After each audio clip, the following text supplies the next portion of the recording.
morning, everybody. Good morning. Good morning. We have training here today. We have training here today. My name is Aaron Douglas. I am very glad to be here. Guys, this is my first time in Virginia. Okay? Never been here in my life. Born here in Atlanta. So glad to be here today. Yeah. I'm a George girl too. Also, as you can tell, it's very interactive. I'm very young, very easygoing. I won't be talking at you. We're here to work together through this today. We do have leadership training. Do this many times due to California. I have to do it as soon as Chicago. So I train quite often and regularly. So please ask all questions. I did come here today. I did hear some things, right? Did my research, learned some things, spoke with Jennifer quite a few times, things like that. Also, we do have the camera rolling. I like to study like Michael Jordan so I can keep getting better. Any questions so far before I keep going?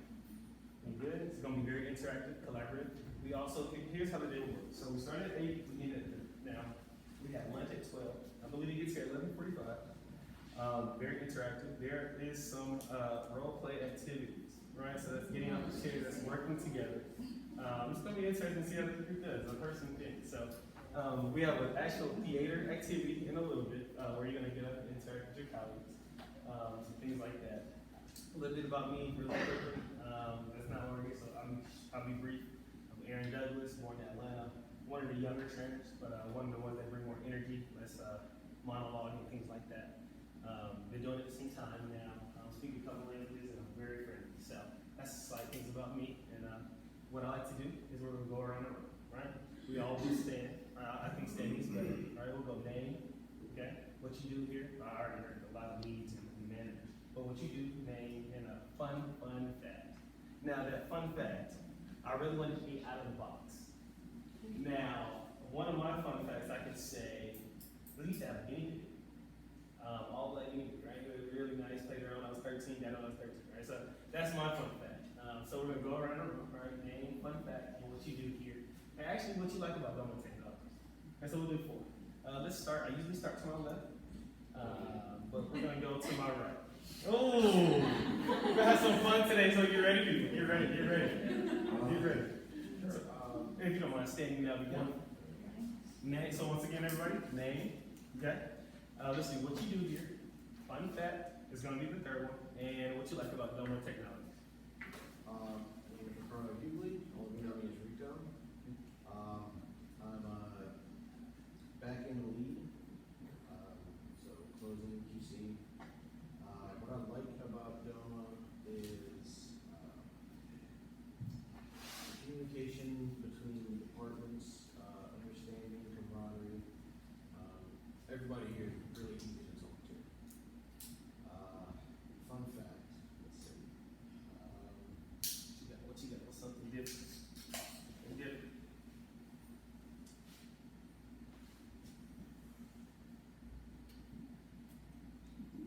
Come on, there's something.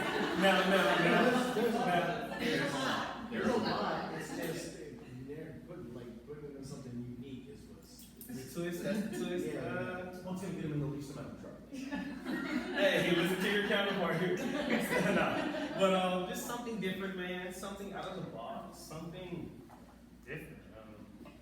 Maybe you like to do certain passions, or maybe you, I don't know, go different places, travel different places, been to different countries. Okay. Where's the shot? I'm an extreme introvert. Okay, that's good to know. Okay. Yeah, but I like to write. Wow, creative. You're creative. All right, that's good. Like that, everybody. Give them a clap. Thanks, Jeff. I'm Melissa Hughley. Everybody knows me as Mel. I am one of the front-end task managers. Okay. Fun fact about me, I actually am originally from Michigan. I moved here when I was 7, when my mom and my stepdad got married. Okay. So I've been here for over 20 years. And what I love about Doma is the family atmosphere, that everybody has each other's back. I like that. Hey, I like that. There go Mel. Next up. Hello, Joshua Williams. I'm one of the front-end leads.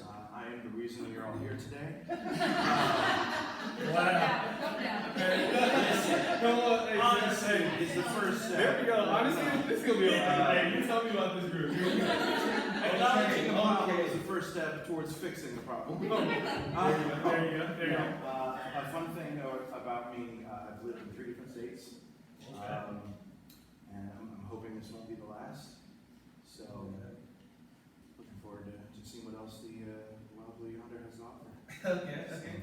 What do you like about Doma? Oh, I'm sorry. What I like about Doma, it's very flexible. You get the option of working from home or working in the office, depending on your performance, of course. Okay. And the flexibility, may have been mentioned previously, a lot of folks, Rico mentioned, the communication is very easy. There's a lot of understanding. So it's nice to have that sympathy, where some places haven't been quite sympathetic. So. We're gonna get into that later. Sympathy and empathy are big in leadership. Thank you, Josh. Next up. Hey there. I know. My name's Jamie, I'm from Berkeley, and so I work at the other building right now. And I've been with Doma for about 10 years. Okay. And fun fact, I'm from New Jersey originally. Jersey in the building. I like that. Yeah, and What do you like about Doma? just the friendships that I've made over the years, like growing with my coworkers. Wonderful. Thank you, Jamie. Hi, I'm Nicole Long, and I am a team lead for conversion. I've been here for 7 years. Fun fact about me, I used to rock climb for like about maybe 2 years. What I like about Doma, just being able to I guess like the friendly atmosphere and also like, making friends and getting to know people and so, yeah. Nice. Thank you, Nicole. That's Jersey. What's going on? What's up? Good morning, everybody. My name is Lakia Jacobus. I am quality assurance specialist / supervisor for the PMR program. Been with Doma for over 10 years. I am pretty straight-laced when I'm here, but when I'm not here, I sing, I play piano, I travel around the world, and what I like to do when I go is to kayak. And lastly, what I love about Doma is that we're constantly changing and growing. Thank you so much. Everybody, like a round of applause for that. I like that. All right, I like that. Next up, Lakeisha, is it? Lakia. Lakia, okay. Because I call names, but I like to know the names. Good. I'm Kimberly Bartolo. I am a project support manager for the PMR program. Okay. I've been with Doma for 8 years. Outside of Doma, though, you guys already know, I'm a video game nerd. So I play a lot of video games. Gosh. With my release. And then what I love about Doma is the family atmosphere. And it's just a place to give people a lot of opportunity to grow. Nice. Thank you, Kimberly. Thank you for sharing.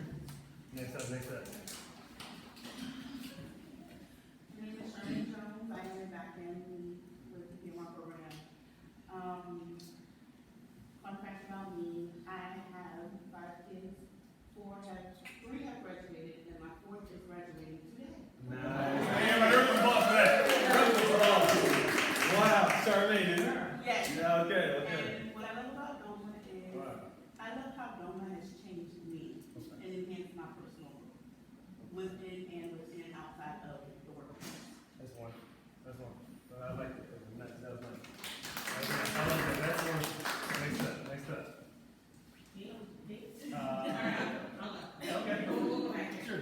Hi, I'm Bree. I'm task manager for the back end. Fun fact, I was a bartender for 15 years before I came here. Okay. So it would be a hiring for a side hustle. There you go. What I love about Doma is the transparency, which you don't see in a lot of jobs, and flexibility to work out. Nice. Thank you. Thank you for sharing. Thank you so much. Next up. Hi, I'm Chloe. I'm actually the PMR training supervisor. Trainer. I've actually been with Doma since I was 18, so about almost 4 years now. So oh, thank you, apparently. There's no parent for that.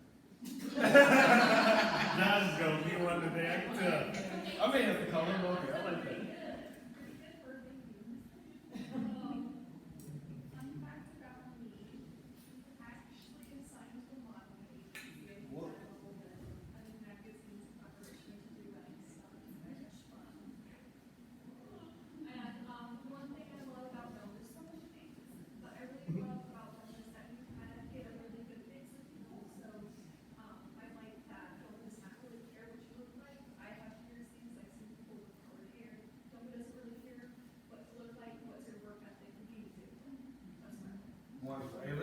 Wow. That's what matters. That's what matters. I like that. I like that. I like that. Next up, next up. How do I follow that? That was good. That was good. That was tough. I'm Yeah. Christine, I am one of the front-end task managers, for DMR with Mel. I have been with Doma, oh boy, just over 8 years. I started out in conversion, where Nicole and Jamie are now. Came over here about 4.5 years ago to PMR. And I love Doma because of all the opportunities. Kind of fit around in different positions and different programs. And fun fact, I have lived in Virginia Beach my whole life and will probably never go anywhere, even though I love to. But that's my thing. One thing about Virginia Beach, you know, it's crazy, right? We flying yesterday, and I'm walking the beach for the first time. It's actually really beautiful, and it's very light. I like it, like the lights and the beach. It was pretty cool. I like that. Virginia. See, I'm the Yeah. I'm in the city guy, so you know, but I like the beach, but that's solid. That's solid. Next up right here, where do we get? Sierra. Oh yeah. Oh, we're gonna get rowdy. Hey, Jim, we're gonna get rowdy today. That's all we're here. Yes, Sierra Broadway. I've been here for almost 2 years. I'm reading process. Don't really have a fun fact, but if I had to have a fun fact, I get pets and I don't keep them. Hey, you gotta explain. How do you do? How do you do? How do you do? Yeah. You get pets and then don't keep them. If you need an idea. Oh, yeah. Do other stuff, so I find them a nice other caring home. I don't just let them Wow, that was good. That was good. And what do you like about Doma Technologies?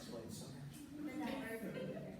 Yeah. It's awesome. And Doma is very involved in the culture of each individual. Okay. I like that. Everybody, give that a round of applause. All right, next up. Who do we have? Good morning. Good morning. Ebony, I am a processing lead for Korean. Let's say my fun fact for that. I really don't know. But, one thing that I love about Doma is that Doma will keep you on your toes, right? I've been at this job, got very complacent, felt like I was stuck in my hours, so I just bring a little bit, always change something very good. Something fun.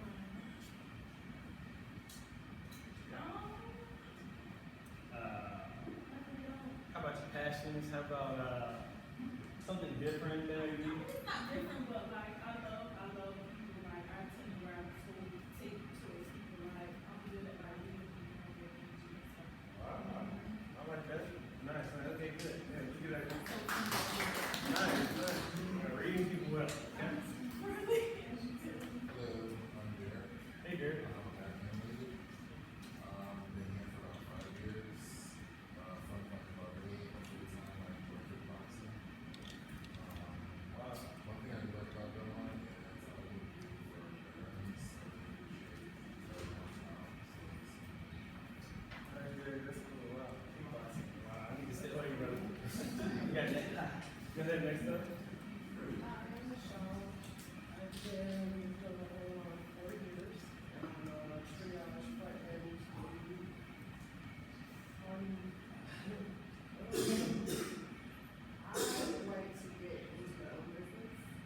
I already, don't come around. Everybody knows your name. I already know I your know, I'm name. in trouble now. I'm Sarah, I'm front-end processing lead. I've been with Doma for 6 years, and what I love about them is pretty much what everybody has said. The diversity, the friendliness, the family atmosphere, the whole 9 yards, plus the 22 veterans that we help every day to prevent suicide. That's a big thing for me. Fun fact for me is, see, she's 10, so 10 years ago, I left a job I had been with in Georgia for 12 years to move up here and be with my grandchildren. I now have 5. Hey, that's it, nice, family. Yeah, Great stuff. I'm Zachary Payne. I'm one of the processing leads, so we make phone calls all day long. One of the things I've always loved about Doma is how encouraging and accepting the leadership team has been. Even for myself, or people who have issues of any flavor, they've always been very helpful, understanding the role of working through set issues. I've been with Doma for now 3 or 4 years now. 3 years? Give or take. Somewhere in that area. Sorry, I'm naturally a wallflower. I'm not good at this sort of stuff. You're fine, you're fine. No pressure, no pressure. Fun fact. How many Pokemon was that? I was called Living Pokédex. I'm a big Nintendo nerd. I have made a point to memorize every Pokemon since it's come out. Name them all, right? Wonderful. I think we know. That's impressive. Exactly. Ain't everybody running, boss. Let's go ahead and get started. Right? So today, you all already know, we do leadership coaching today, okay?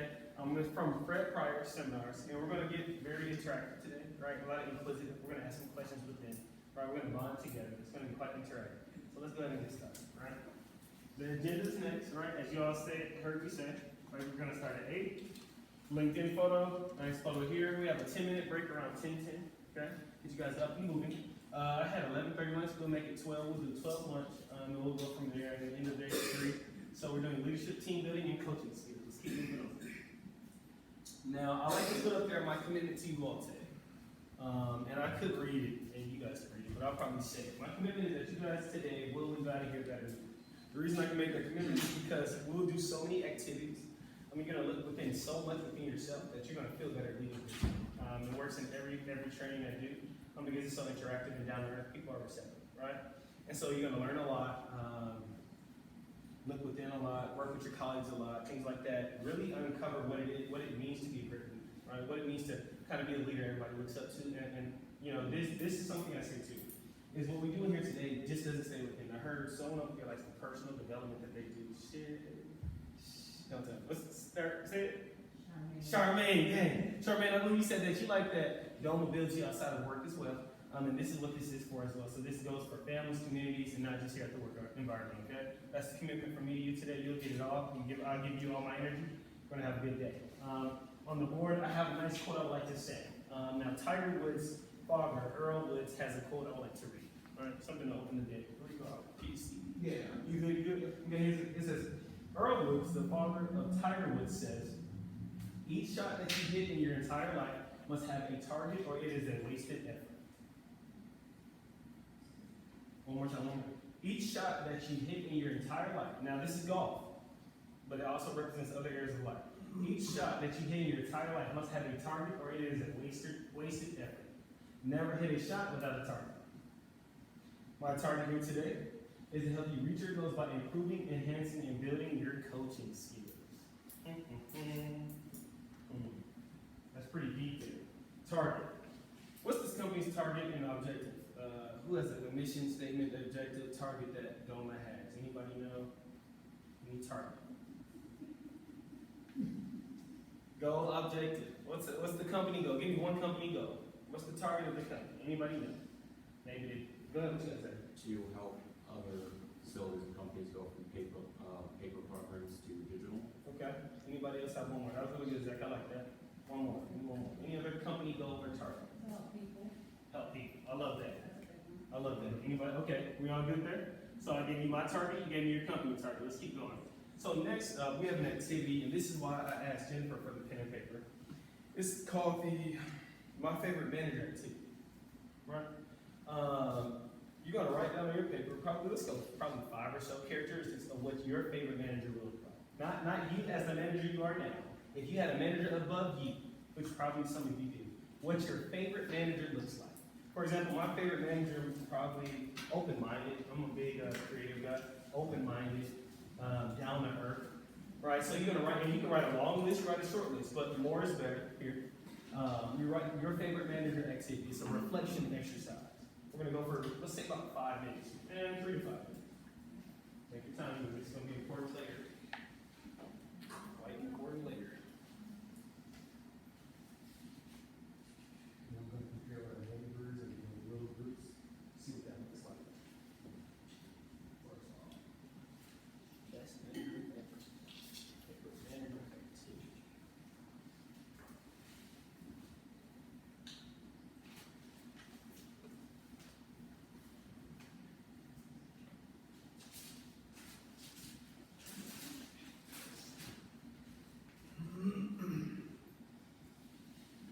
And this activity works best when you don't see yourself as the manager, you see yourself as the employee or the subordinate, right? This is helping us become selfless here, right? Start with that.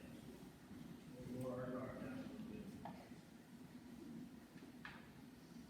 What does that look like? Favorite manager.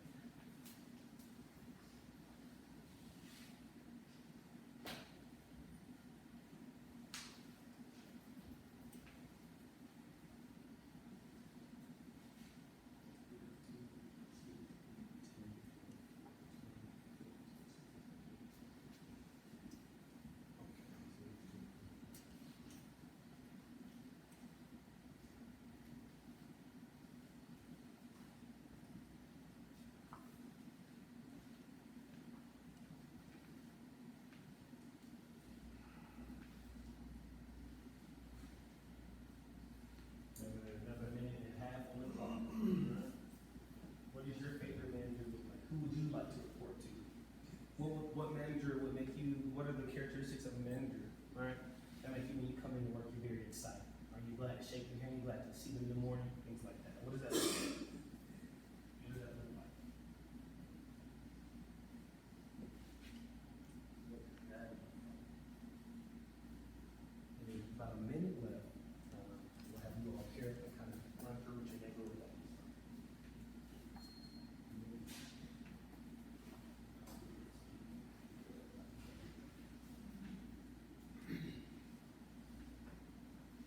About another 30 seconds left for those finishing up. Any final thoughts? Your favorite manager, what that looks like. You were coming to work today, those are the things you want that manager to have, those traits.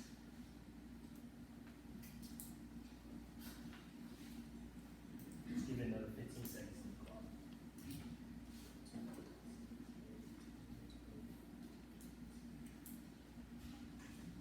We have 18 in here today, so we get 9 groups of 2. I'm just going to turn your neighbor in just a second. Discuss what that looks like. Everybody seems like they're ready. Okay, so if you can turn to your neighbor, right, and talk to your neighbor about those characteristics. Now, usually I don't do neighbors because friends usually sit together, and I like to break that up. I'm big on that. But right now, since we're going to speed it up a little bit, your neighbor is fine. So if you can turn to your neighbor, right, then run through the characteristics of what's your favorite neighbor. You get about 3 minutes here, though, not long. So let's stay focused.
Okay, I'm going around with you. Yeah. I'm gonna give by the end of the day, I have to guys. I'm like. We have another minute and a half to go, minute and a half to go, minute and a half to go. Like you had more, like, good ones.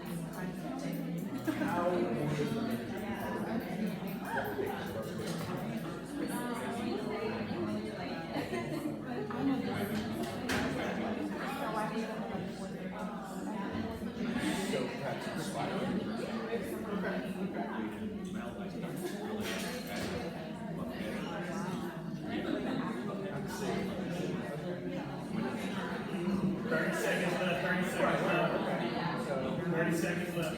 Competitive, will get the seconds. 30 seconds left. Alright, all eyes to the front, all eyes to the front. Now, before we also get really deep into today, I kind of want to tell you also why I'm here as well. So, usually I come around, or when we go on sites, it's more like a consultative approach, right? We usually here to solve problems, like Sarah heard me mention earlier, and I was talking to Jen about earlier as well. We come to solve problems with different leaders and things like that. And just to throw out a couple problems that I plan on solving today, it's just kind of some workplace things, right? For example, conflict resolution, handling conflicts before they happen, handling conflicts, as they arise. Some type of petty conversational things like gossip and things like that is actually quite prominent in a lot of different companies that I work with and help. Things like that. Anybody have any other things that I could be of use to you all, or any other things on your day-to-day that you'd like me to address today? Before we hit it on the head? Sound like I did my research? Honestly. I love this, Josh. I love this. Go ahead. I got something, What you got? something that's good, she said, accountability. Accountability. As a matter of fact, let's stay there. I'm not also gonna stay here the whole day too. We're gonna make it very interesting. Accountability. What does that mean? What does that mean? Accountability. What is that? Oh, this is not just you. Oh. Everybody. Right, it's very interactive all day. Accountability. What does it mean to be accountable? Hold somebody. What you do or say. What was it? Owning up to what you do or say. Okay. Anybody else? Owning up to what you do or say. Following through with promises or, incentives, things like that. Following up with promises and incentives. How about this? Is this something? Integrity? Ooh. That's the word. Integrity. Right? Anybody have any thoughts here on that word accountability? Accountability. Holding people accountable. How do we do that? Anybody know? How do we do that? How do we hold somebody accountable? Go ahead. Once again, guys, I call it like a think tank. There's no right or wrong answer. We're literally here to learn and grow together. So go ahead. What you got with you? Well, the first thing that I think of in holding someone else accountable is to first be accountable. Because I find that sometimes people want to hold other people accountable, but you have to first exhibit that and show that example, because otherwise, if you try to hold someone else accountable and you're not, and they know that you're not going to be successful there. I want to take a second. Being accountable first ourselves. So then it must seem like, well, our subordinates, they're watching us, observing us. Respect is another word that comes to mind. What does it mean if, let's say a subordinate, just like, say that word. What if a subordinate's not listening to us, right? To me, do they respect us or do they not? Now, I'm only going off that tangent because what you said, this is a direct point to my next point, which is sometimes they watch us and observe us. And from what they see, they make a judgment call. And they say, hey, they're telling me to do X. To your point, they're not doing Y themselves. So I'm going to do what I want.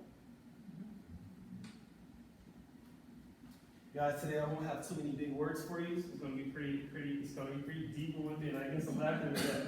Right? This is what today's about. This is kind of how the interview is going to feel a little bit, right? Accountability. So before we go into any leadership things, that's pretty big. Accountability, integrity, and respect. What is respect? What does it mean to respect someone? Right? And sometimes in the military and sometimes for guys, they say chest up, chin out. That's how you respect, shake a firm hand. What's some other ways of respect? Respect. What does that mean? Respect. Respect. No right or wrong answer. Whatever it means to you. Treat someone as an equal. Is that good? Treat someone as an equal. Treat someone as an equal, equality. Well, Treating others like you want to be treated. sounds like, to me, that's that golden rule, right? Yeah. Give respect to get respect. The give. Kind of good. We're gonna start very slow before I get into it today. Everybody feeling comfortable so far? Yeah, this is how it should feel. Cause you can feel the room. Anybody else feel the room right here? This is the energy of the day, okay? So let's go on. So what I would like to do, everybody can stand up. I like standing, right? Oh, no. Actually, yeah, everybody at once. Let's do that. Everybody stand up at once. And what we did, right, the activity we already did, guys, well, you're gonna need your paper, so I wouldn't put them down. Yeah, we're actually gonna read off what a good manager, or your best manager, your favorite manager, what that looks like. We're a room of leaders, we're a room of managers, we're a room of community leaders, right? Family people, family leaders. What is your favorite? Let's start. Aretha, did you first? Zachary, if you don't mind starting. What you're going to do now, the activity, I'm just going to read your paper and explain. This is your time to speak your truth, speak your heart. Right? Let us understand what your favorite manager looks like. Go. Alright, so first off, I put understanding. To me, a good leader is able to understand the situation, understand the person, and won't reflect on any issues they're going to have. Supportive goes with understanding. If they will just understand the situation, they'll do everything, they'll do their 110% to help you get where you need to be. Friendly, no one wants to come into work and have a hostile atmosphere. They want that in the home environment, they want that in their office. Okay. Sense of humor, the ability to add some levity to the day, even in the most stressful situations is a good example. Empathetic, being able to understand the issues your employee, your coworker, your friend, your manager is having, and being patient with it. A lead from the front mentality. I did that with my dad. It's the idea of don't ask others to do what you won't do yourself. Accountable. We've been using that word a lot. The idea of if I say something and it's wrong, I'll not do it. That's what I'm going to do. If you do something, I ask you to do what you say you're going to do it, please do so. If my manager says she's going to do something and she doesn't do it, she should be accountable to that action as well. We should be able to follow through with what we promise and what we say we're going to do. Well-spoken. I'm not necessarily well-spoken, but someone who's able to hold a coherent conversation, put their thoughts into action, put their thoughts into words. That's extremely important. Knowledgeable. We're all managers. We should be knowledgeable at our skill base. Anyone above us should have even more knowledge. The ideal manager should be able to, it might take them a minute to get to where they're going, but they can give you the right answer 9.9 times out of 10. They should be able to understand their situation inside down to help them. I like that. Let's stand there. Knowledgeable. Anything, what is that? How do you feel about that? Knowledge. Leaders have to be knowledgeable. We need to be knowledgeable. Any other feedback here from you? I'm a good word for that. Yeah. Knowledgeable. Knowing a lot. Being aware. Sometimes we need to take it out of the workplace, right? Go learn it at home sometimes and come back to the workplace with more knowledge the next day, right? So sometimes it takes like a little extra work, right? Takes an issue. I like that. Thank you, Zach. Oh, after you go, by the way, you have a seat. Thank you, Zach. Yeah, I don't want you standing all day. I do want you standing. No, we're going to take some notes in just a bit, so that's why I had everybody stand together. Sarah, if you don't mind.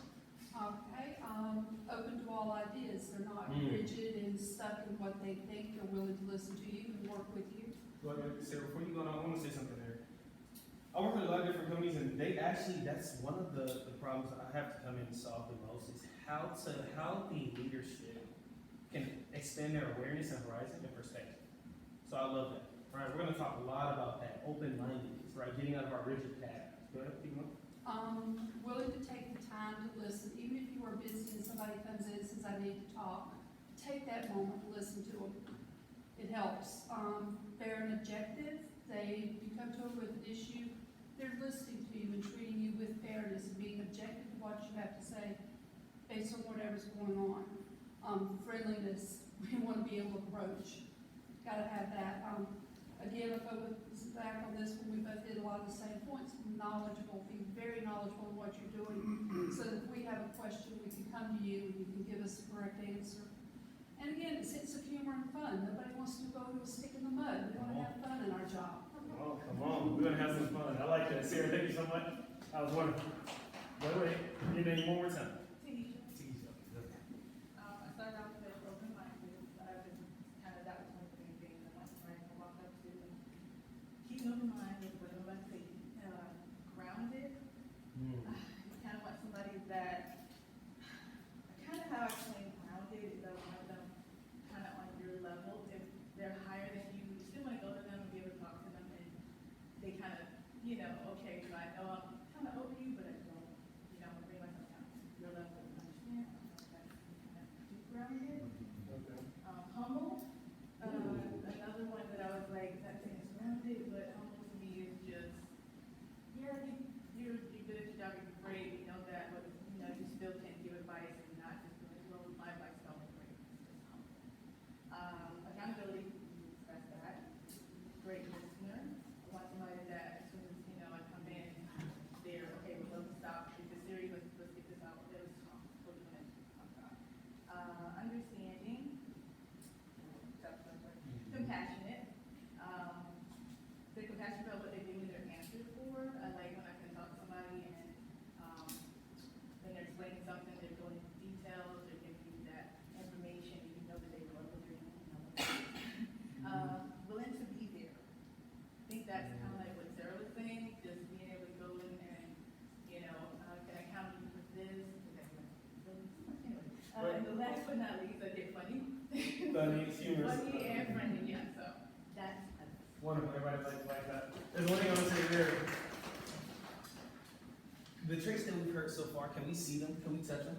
Can I touch it?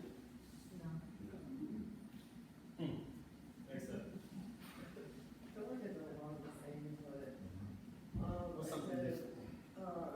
you can talk to this person without backlash, meaning you go to some personal problem or work problem without caring of your business needs right now. Open to new ideas, give great direction, so you're going, you're very clear what you're supposed to do on that day, you're not lost or anything like that. Open with great communication, can take feedback, and humor. I like that. You brought up the one of the things in here, so today, which is the gossip. Gossip's from going to someone you say, personal or professional, without it spreading. The key word in gossip is without it spreading. How do we prevent something like that from spreading? Quite possibly, that's one way to do it. But in this case, she likes someone that, you know, she can come to, right? This is a workplace, you want to come to somebody. So let's say we're still coming to somebody, we're not closed up. That's not being closed up per se, but that is a little bit, or, If somebody confines it, you keep them from. okay, keep the secret, Yes. okay, I like that, good answer, Melissa. Keep the secret, how is it gossip spread? Don't start. It's almost like a wildfire, right? Gossip. What's anybody's take on gossip here before I get into on my side of things? Take on gossip, spread.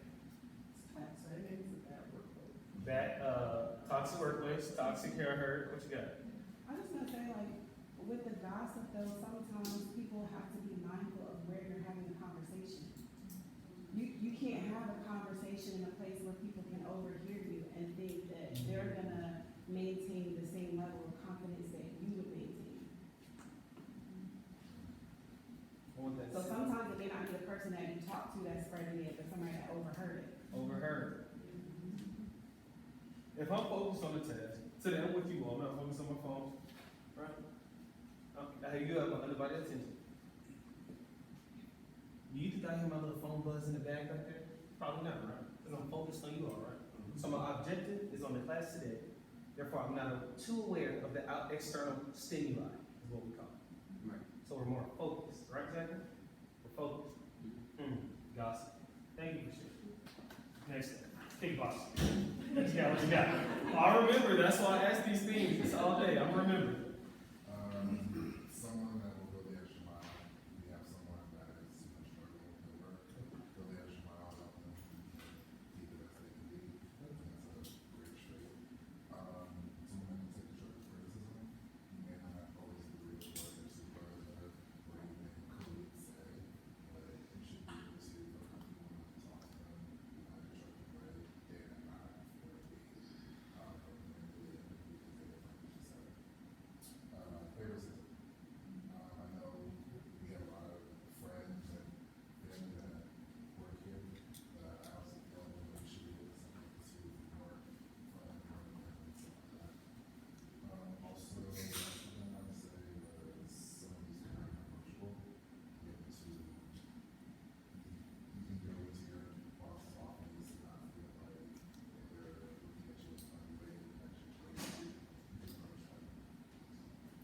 Like that. Thank you so much.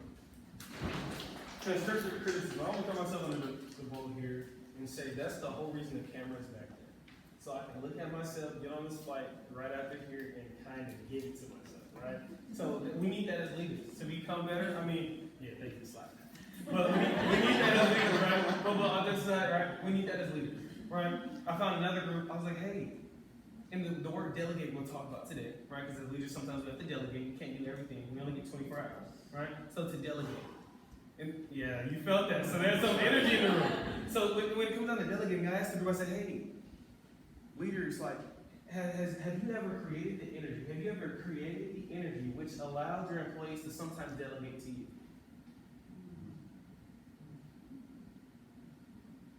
We talk about this law of give and get. No, we getting too good. Next up, we gonna save this stuff. Next up, what you got? Let's do go to the back first. I feel like mine is real short compared to everybody. You're fine, you're fine. Compassion, anytime I've ever been asked this question, that's always the first thing. I feel like it's important to have compassion for everybody that you work with. So if they're going through something, give them a little bit of understanding and, you know, I don't know how else to describe that. Okay. Being compassionate, respect, self-explanatory, trust, it goes back to being able to talk to somebody and know that that's not gonna just get spread around from person to person, that I can trust you with whatever my concern may be, and then accountability, always on the list. Nice, thank you. Thank you for sharing. Wow.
Let's pause. I didn't know.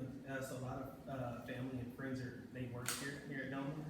That's a big thing that leads to. That just switched my whole software around.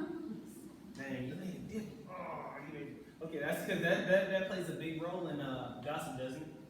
Right? Why? We're gonna talk later about relationships, relationship history, relationship status. That plays a big role in, I didn't know, okay? That's why you guys don't be switching frameworks.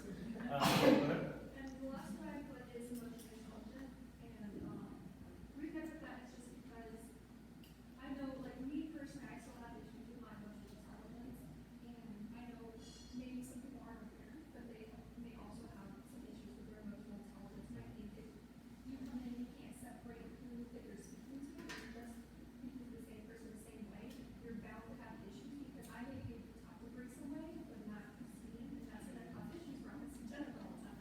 I just feel like if they have enough knowledge on their own emotional intelligence, where they can say, okay, I can't talk to this person the way I maybe would talk to somebody else, or even just knowing, like, if I say something to you, but my body language is off, that's gonna give off a different vibe. Maybe I'm not confident in what I'm saying, or they're not confident in what they're saying. When it comes down to emotional intelligence, I want to hear from you all. That's a big topic too, and that's a big problem with leaders. Sometimes they're not open. They don't welcome energy. They don't welcome ideas. Right? They kind of block off and are standoffish. Emotionally intelligent. What is that? What word is that? What does that mean? To be emotionally intelligent. Awareness. How do we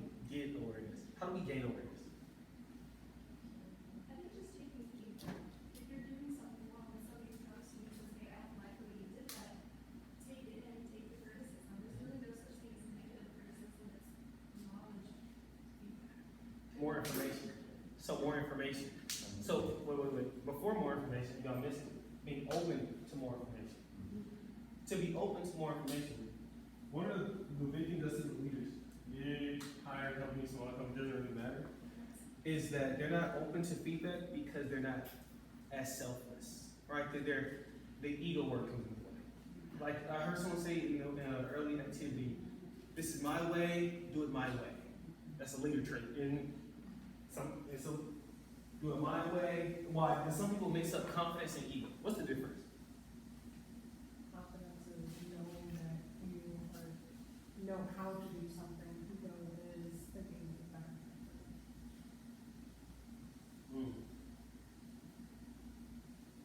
That would be next up. Thank you for sharing, by the way. Thank you for being vulnerable too. Next up. All right, I have one of the same ones. I have compassion and understanding. I think being a working parent is common sometimes, where employers will be like, we have business to run. So they're not compassionate about as a child, you know? Somebody who provides professional growth and support, transparency, and someone who's creative and forward-thinking. Maybe something like we do here, something we've done the same way for 10 years, just doesn't work anymore. So somebody who's able to think outside the box to still accomplish the task. That's great. Thank you. I like that. That's good for quick decision making too. We have a decision making activity as well. That's big for that. Very short. Okay. Put understanding, open-minded, and someone that's coachable.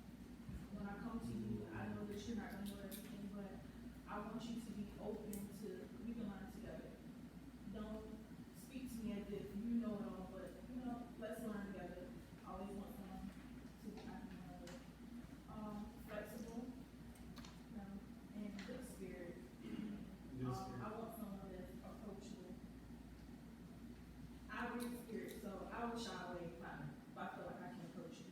Right. And you shouldn't be that way, and you're not in a place like this where I'm in a position where I have to be approachable and adapt to everyone. Wow. Love that. Thanks for being so forthcoming. I like that. That was nice. One of the things, another thing too with that, similar to ego, but arrogance clouds our judgment and blocks us being aware and open enough to being aware. So awareness comes from being open. Well, how do we be open? Well, we have to have clear, clean judgment.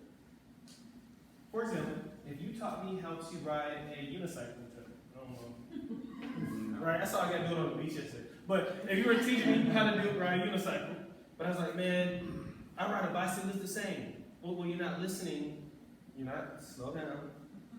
Right? My judgment's already clouded by my arrogance. Right. Big. Next up, what you got? Flexible, time management, or looking on time, accountability for everyone, and free. Open-minded, assertive, not aggressive, kind-hearted, slow, and responsible. Gotcha. I like that. That was good. You said some good ones in there. I'm paying attention to you. Don't worry. What you got next up? Okay, I have understanding, compassionate, stern, being able to get your point across without being rude and disrespectful. Hold. As leaders, we have to make tough decisions sometimes. Sometimes we get sticky, right? Water gets sticky, murky. It's on us to make that decision. I love that. Being stern, being able to get our point across without what? Being rude or disrespectful. But without being rude and disrespectful. How do we do that? What's an example? Somebody say, give me an example. I'll probably go first, but I want to hear from you all first. How does that sound? I'll go.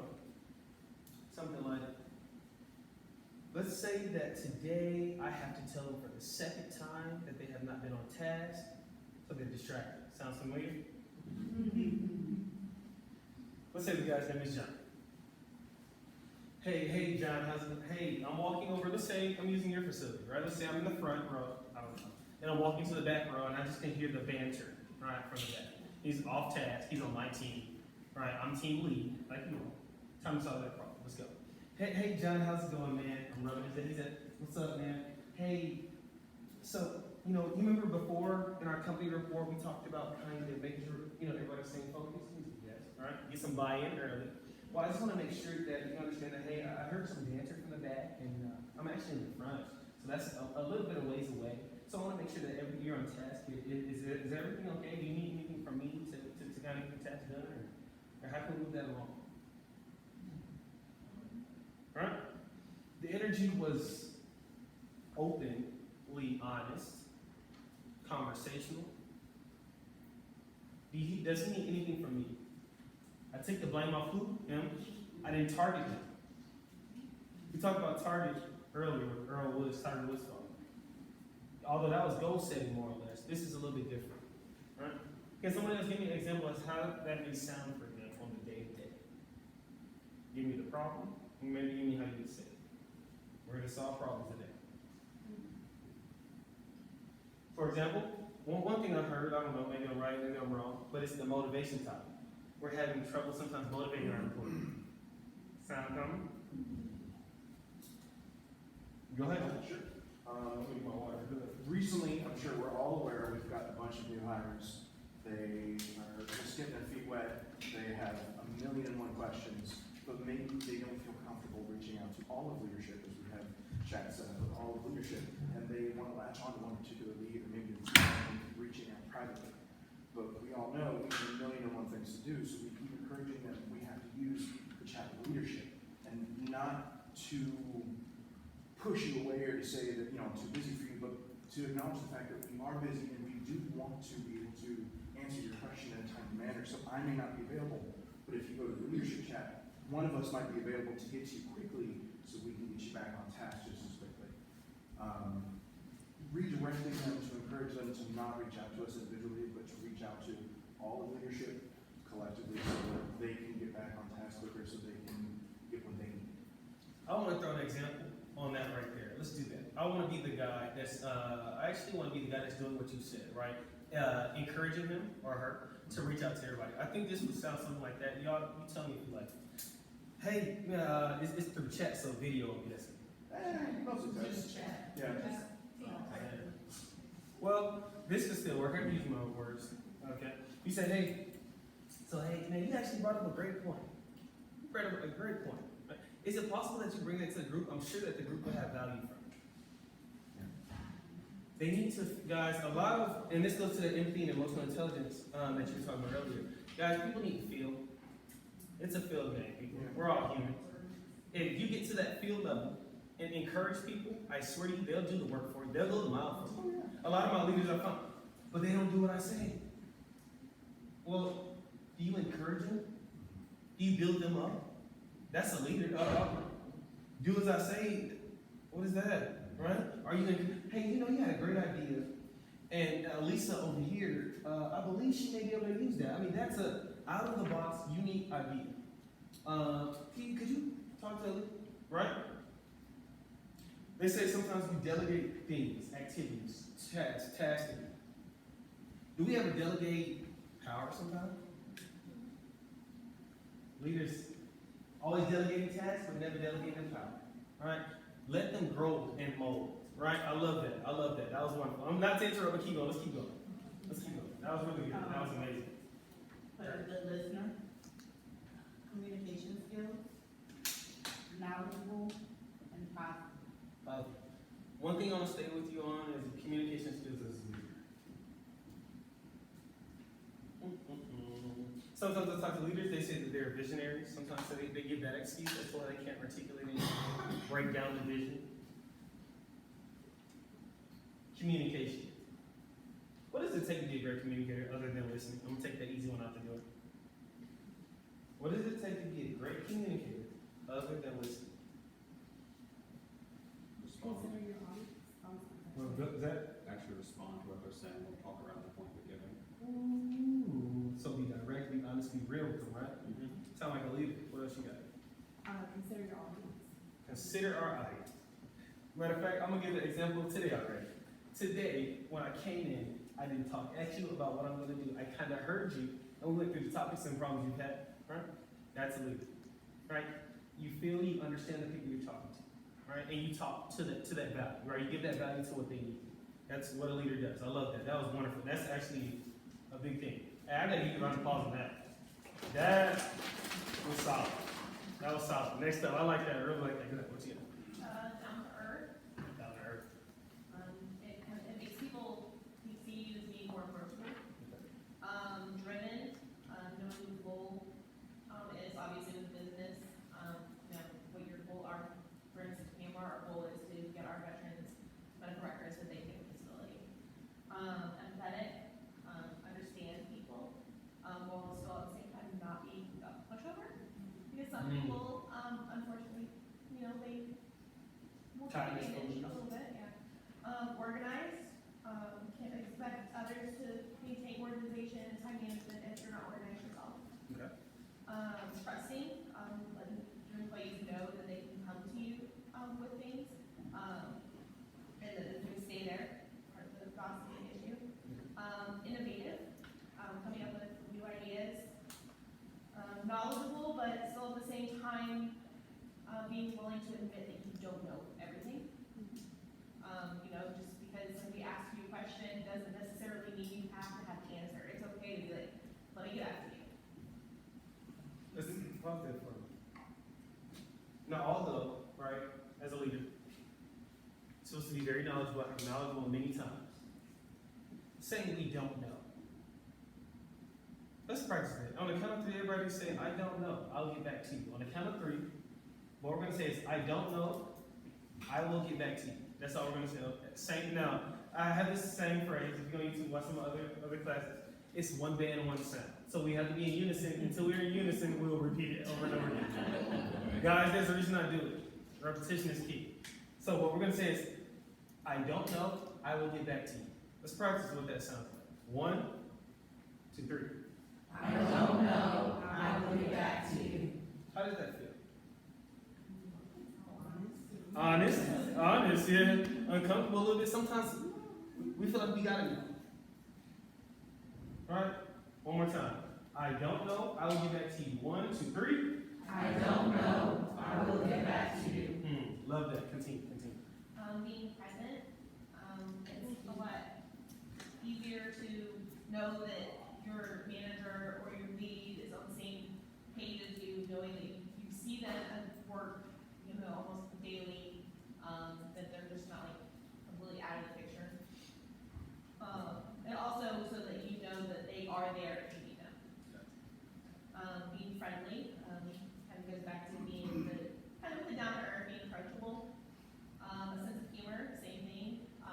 You know, a lot of different characteristics that make people approachable. But I want to pause. You said something really good earlier. Here's the leadership here. You said something really good earlier. I want to touch upon it. I believe the group, it can help the group. It can add value. Right? That's how it should sound too. We need to practice that later. And the reason I'm going there is because you brought up something, and me and Jim were talking about something as well called productivity. Hitting our productivity goals. Right? You brought up PNP, I believe. What I want to talk about now is how we get people to buy into us as leaders. Buy-in power. I call it emotional buy-in power. Right? Getting people to do things for them. Right? Ladies are really good at doing this. They have lighter energy and happy, right? Easy flowing, right? Ladies have a really good job. Sometimes men, leaders that I talk to have somewhat of a difficult, rigid place with that, right? They're more delegating and demanding point, right? And so one of the ways I found the best ways to get buy-in power emotionally is through what I did earlier. If I give you good energy and or encourage you to do something on your own, you'll fight for my back for me. For example, Rico, I need you, isn't it? A little role play. Need you, my brother need you real quick, man. It won't be long. So let's say that you're one of the million new hires that Josh brought up. We haven't really met. We're on video. Let's say we come into the office. This is our first day meeting each other. Actually today, like it is. We went today. And I'm asking you to do something. Maybe make a call that's uncomfortable. You haven't met me. You don't have the most respect. You really don't know me. There's no buying power, right? Emotionally, like you don't, relationship not really there. We're not family, or we're not a friend. So my job is to help you kind of do something for me. Hey, Reba, how's it going? My name is Aaron Douglas. Glad to meet you. Hey, I believe we are working over there, right? We're working together today in module 3. Oh, yeah. Yeah. Okay. Cool. We're gonna be in module 3. By the way, pause. The first thing I did, I asked a question. All right, leaders, we ask those questions. We want to hear. Hey, yes, sir, that's cool. You excited, or, I mean, have you been to the facility before, or? I mean, I've been here before, but it's real nice. I like it. Nice, man. What you like? No, first thing I like when I came in is that green wall. I mean, that's pretty bright, you know? Humor, pause. Everything that you're saying, if you listen, now, although it is quite interesting in a way, if you listen, it's all the skills you all kind of listen. Humor, right? Keep going. Just pick up on the traits. Yeah, so man, I like the green wall. What did you like about the place? I mean, what you like? What you like? I like the open atmosphere. It's wide open. Wide open, nice, man. So, hey, when we get over there, there's actually something I want to ask you. You seem like a good guy. My hand's gonna be tied. I may not get around to it, but I think, if you don't mind, could you do this for me? There's a phone call to somebody. Now, they didn't have the best day yesterday. And I kind of like you to call them back for me if you could about like 2 p.m. Is that possible? Yeah. Is that possible? Did anybody hear the intonality, the inflection in my voice? Now, is that possible? Can you do that for me? Tonality, one of my other courses. We'll keep going. Is that possible? You don't mind doing that for me? Yeah, man. Oh my God. Hey, Rico, I'll see you later around 2. Check your point. All right. Everybody, good night. What do y'all pick up that interaction? What do we pick up in that interaction where he's like, okay, I'll probably get that done for him. You kept your tone upbeat and positive. Bingo. Next up, who else got me? Give me 2 more before we keep going. 2 A more. little bonding, A little bonding, energy. She picked up on it. Give me 1 more. Give me 1 more. What did you like You about didn't come across as demanding. You were asking. it? Asking. What did they say? They say it's they said that what's that honey bee statement? You attract more flies with honey than I do with vinegar. Never good. Yeah. I think I had it all wrong, but yes, that's right. He had it right. I don't know what I was thinking. Anyway, yeah, great job. Go ahead. Hey, round of applause for that. That was wonderful. Next, I know we got something good here. I know we got something good. I have intelligent, experienced, easy to talk to, a good listener who doesn't listen just to respond, open-minded, able to think outside the box, confident, empathetic, engaging, and provides feedback, concerned with me as an individual, and collaborative when possible. Concern with you as an individual. Yes. That's amazing. How does that look? How does that concern? How do we show that? How do we show concern for our employees as as leaders? How do we do that? Interacting with them other people and not just an employee. Bingo. Checking on them on a regular basis. This is on the money. Oh wait. By the way, that last one was big, and it's big for a lot of remote work. I heard that that's not common. Checking in on with people, even when we're behind the computer desk. This is the thing I'm going to talk about later. This thing called follow-up. And it's talked about a lot in sales, which I had a background in. Follow-up. For example, let's not use Rico. Let's go kickboxer. Hey, what's his name again? Derek. I knew it. Come on, Derek. All right, the ladies coming to us, and we're going to play later for the ladies. But right now, fellas, right now, Derek. Don't kick me now. Well, no, here's the go here. The go here, that's some cool eyes, bro. But the go here, guys, is to walk through what that looks like, right? I'm going to be the employee this time, and you're yeah, I'll put you on the spot as the leader. So I role play. I'm not always going to do the main role, right? I'm going to give it up. I'm some employee. I'm one of the million new hires. You got to meet me today, just like I met Rico, but new situation. I'm coming in, young guy, guns blazing, book bag on. This is real life now. And you're the leader, you're right. You got the nice name tag, and you're gonna guide me to whatever direction you want to guide me. But you want to help me feel like a person. Now I did it to Rico. I gave the role play. I gave the example as the leader first. Show me what you got, right? Come in. Actually, I act like I'm coming in too.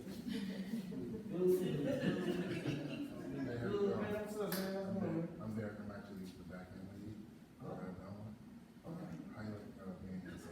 Oh man, I like it. I like it. I mean, it's got a good setup. The laptops. I like it. It's cool. I like that. It's cool.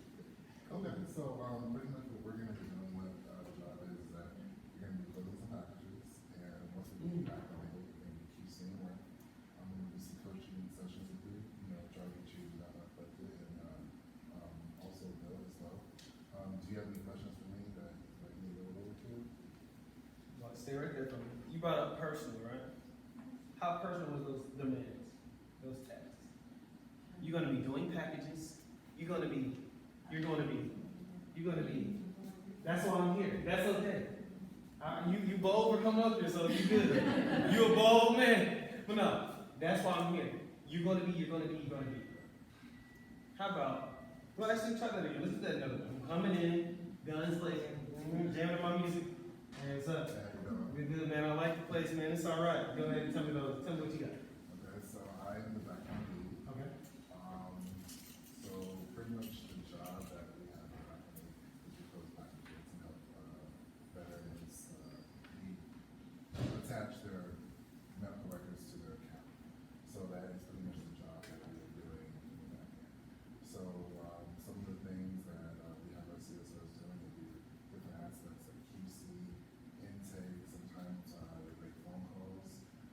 For example, like if we have doctors that are saying, you know, we need a fee required in order to get these records, we have CSOs come in, make a phone call, try and get that exception to go that extra mile so that we can do the better of their records. Is that something you'd be interested in doing, or? Just give me a second. I want to sit with that. Now, personally, is the best way, you know, to get the best guiding power from anyone. This is whether you're going on a date, whether you're hanging with friends, whether you're talking to parents, person, right? Especially in sales too, persuasive person. That was very, I could have read that from a document. No? How about asking about him a little bit more before we give the names? We talk about listening and using empathy. Let's start there. In consultating, the first thing they tell us is, like you all did today, you get words in from the audience and then you go second. If they buy in, it works like a magic. Guys, take that with you, by the way. If you're gonna write that down, this is one of those things. You listen, take any information from them first. Rule number 1. And you did your, Derek, hey, give him a round of applause. Good job. Good job. I worked with you. Good job, Derek. Rule number 1. When you want to get emotional buying power from your employees, hear from them first. Called listening. You want to listen. You want to get them to buy in. You want to ask questions, joke with them. That humor that you all brought up, those are first. You can do them quick too. They don't have to be all day. But you need something, 1 or 2 things to kind of break the ice. You're never going to just demand or task or delegate, right? We're breaking ice first, always. Right? That's different from small talk. What's the difference between breaking the ice and small talk? Breaking the ice and small talk. What's the difference?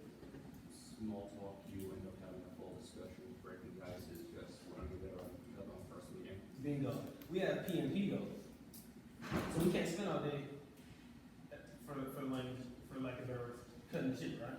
We can't spend all day running around the rabbit hole. We have goals.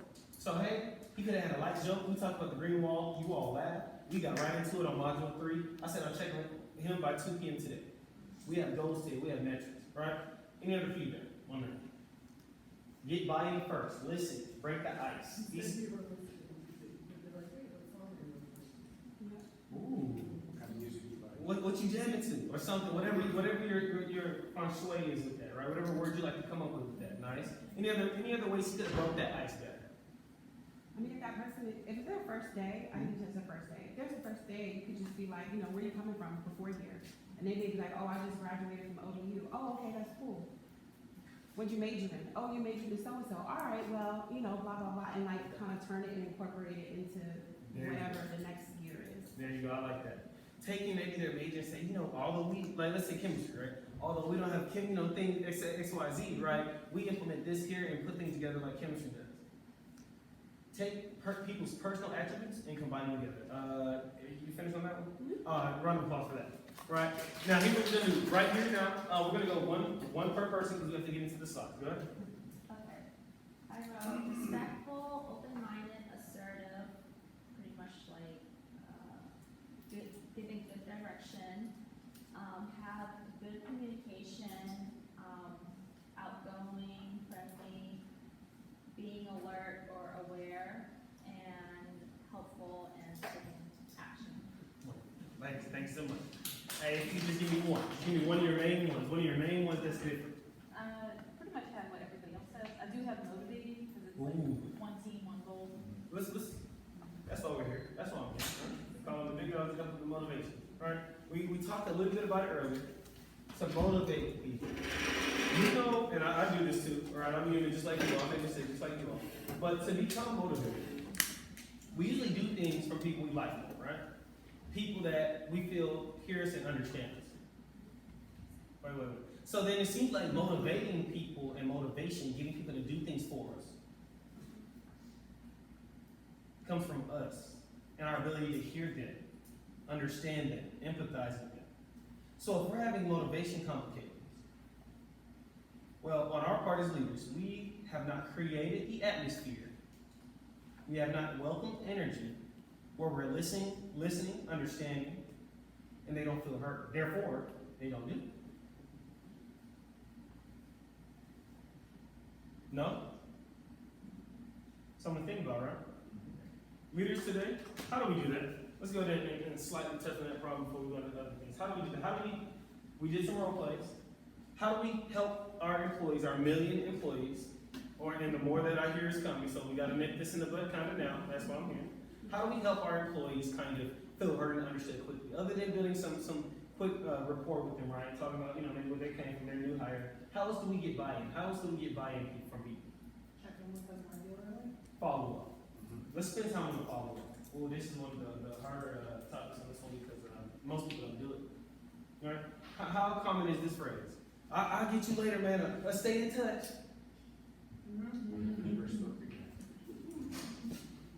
Guys, this is going to be a good take. We're just getting started. Stay in touch. How would this feel? I need another. Hey, Melissa, come here. Real quick. The role plays are important so you can see how it looks. Or else it was a waste of me being here, right? See how it looks and do it yourselves as well. So, now we're going to do a follow-up. We're going to be passing, so we're not going to talk long.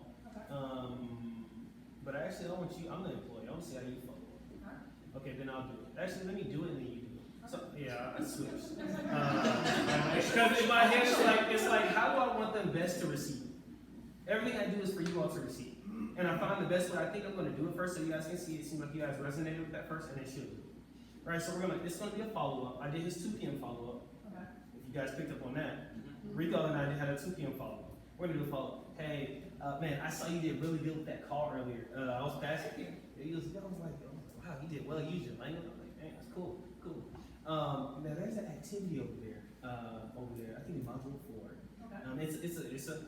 It's a tough call. The guy, he's not too responsive, and it's a tough call. But what I wanted, if you could give him a call, that'd be helpful. I mean, he gave me a headache, and I know I'm the lead here, but man, I sometimes like to give it off to you. So if you don't mind, could you do that to me about 1 o'clock, and now can I follow up and maybe even email you and see how everything went? Yeah. And also, it's such a call where if it's difficult, come see me.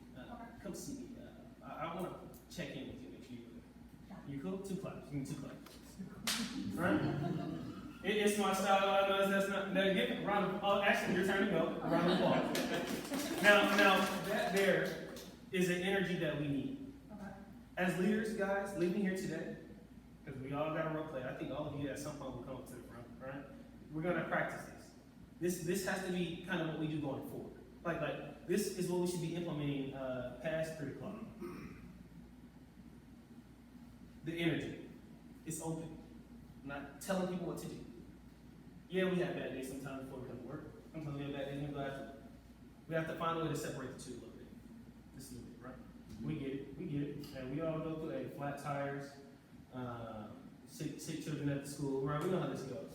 But we have to find a way to separate those. Hey, man, coffee spilled on my jeans. Actually almost happened. But coffee spilled on my jeans. Hey, if you could go do that, man. I'm in a rush. I'm late. Right? Or hey, you know what? I'm actually coming to talk to you. Now, it's been a kind of weird morning. Coffee almost spilled on my jeans, but I did want to say that because coffee almost spilled on my jeans, if you don't mind, can you make a call or two for me so I can go wipe you? You can use anything to use leverage and keep it open. You have to read it. Open it. Now, go ahead and role play. I'm a guy.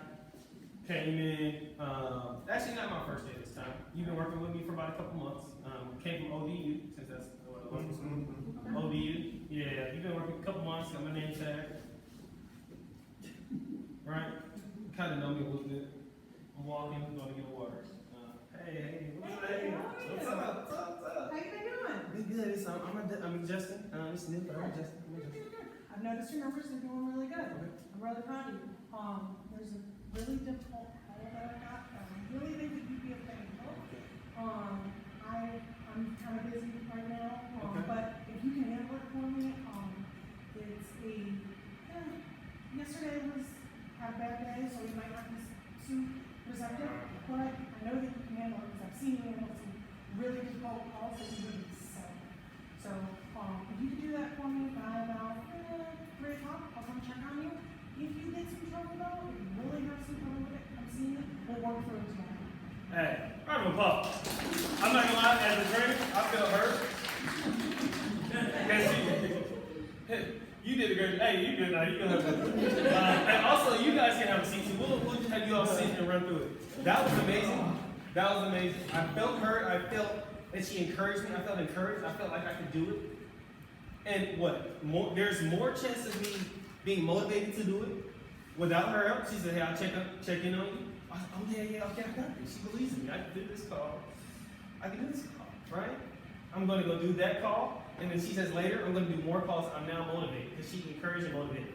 Does everybody see how that looks? Right, we had a couple, Rico, Josh, Jamie. Okay, Jamie, go ahead and give me one from each of you, and we'll keep moving. Okay, I had the motivate. Motivated, all right, Josh, what you got? Supportive was one that I wanted to mention.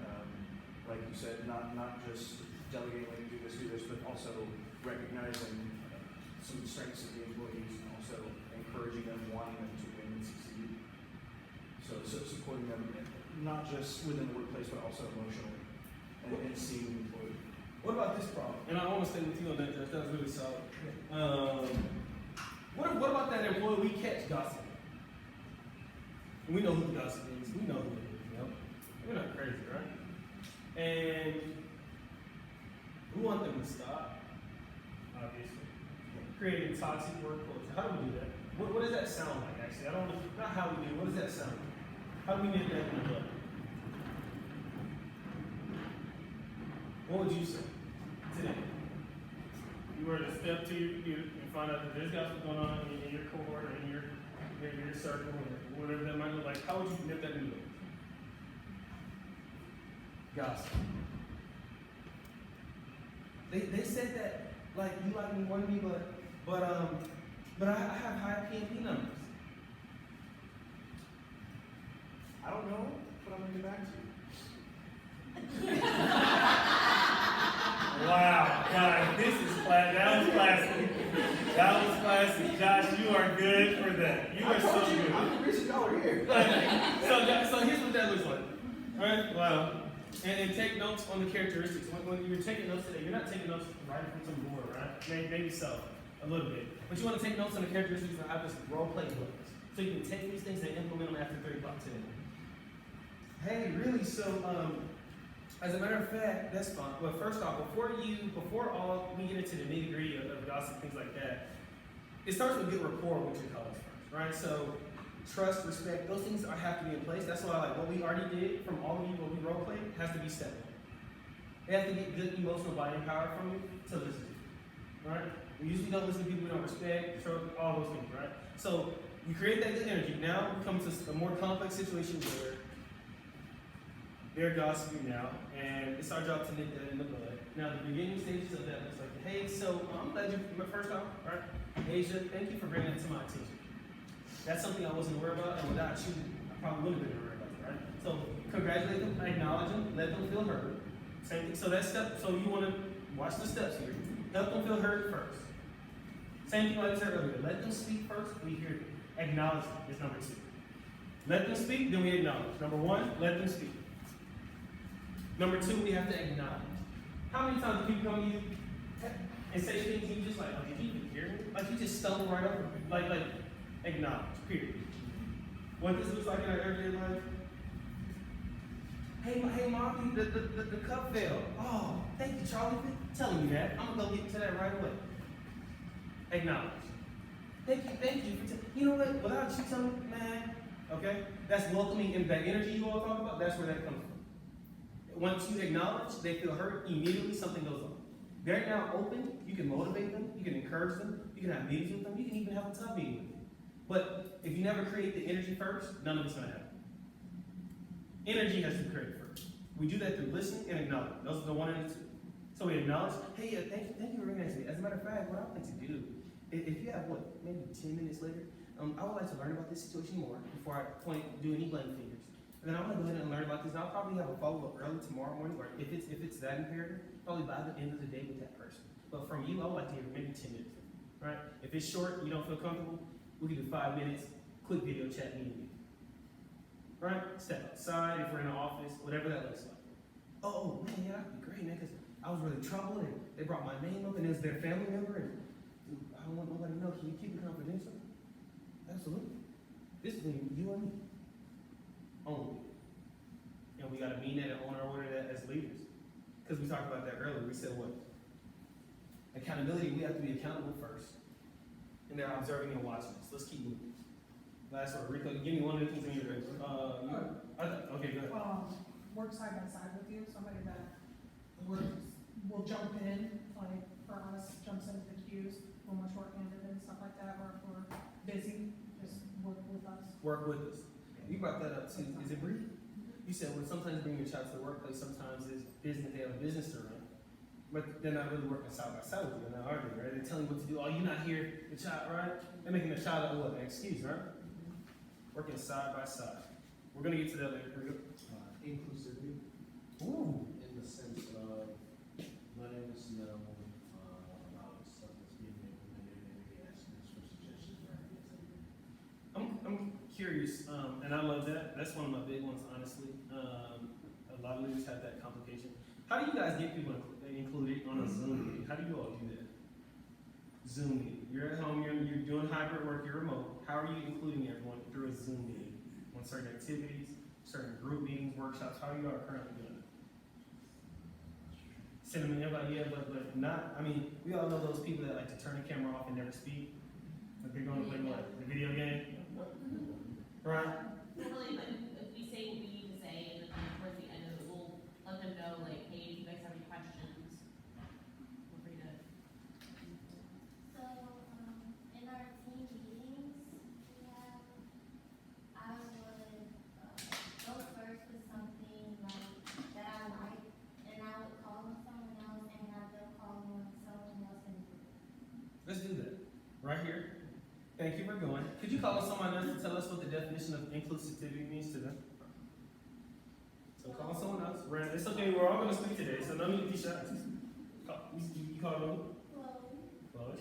What is inclusive? What does that mean to be inclusive as a leader? What does that mean? It kind of goes back to what Rita said, including everybody, and obviously, not everybody's going to agree to information that's being said, but if you feel that it would benefit that person in their position, I feel like it should be done. But I know there's some things that like happen, didn't know what's happening on the trailer, I should know.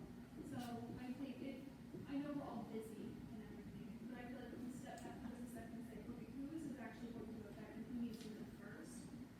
That would kind of include a lot of people, because even I hear like CSRs, they even say like, I know like it's not my business, but it would have been nice to know like what was going on. It's not my business. How about this one? This isn't my job. That's so-and-so's job.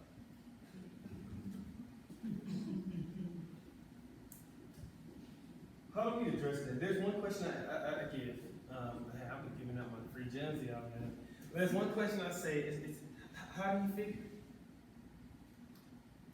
I want to teach you all the difference between how and what.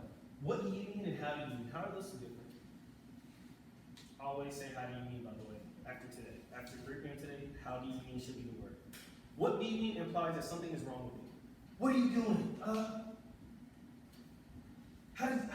How? Well, it makes you explain the processes, the thought process.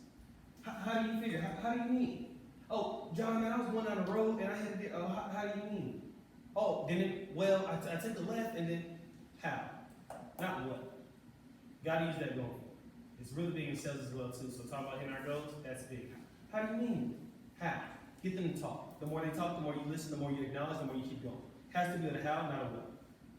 Very important. And these are just gems just off me. We haven't even gotten to the information too much yet. Here we go. We're going into information now. The reason I had it very interactive is because we're about to get into information. It's going to spare a slight second. But we still have a break in about 45 to 50 minutes. So everybody good before we get into information?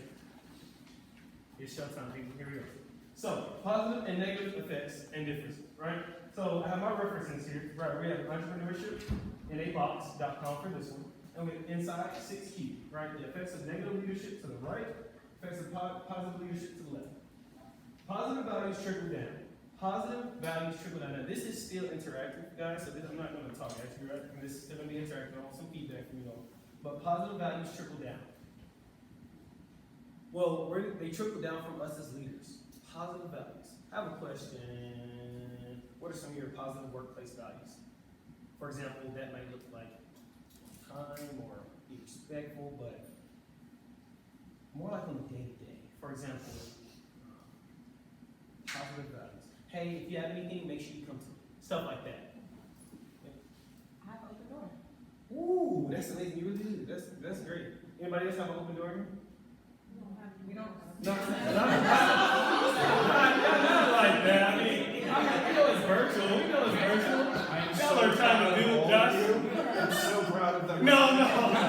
Josh, y'all acting like this. No, don't. Okay, you have an open door policy per se, where you I mean open door policy, not just like work stuff, but anything. So at any time, you can come into my office, and if you have something that you need to discuss, whether it's work related, non-work related, whatever, we can pause and discuss whatever it is.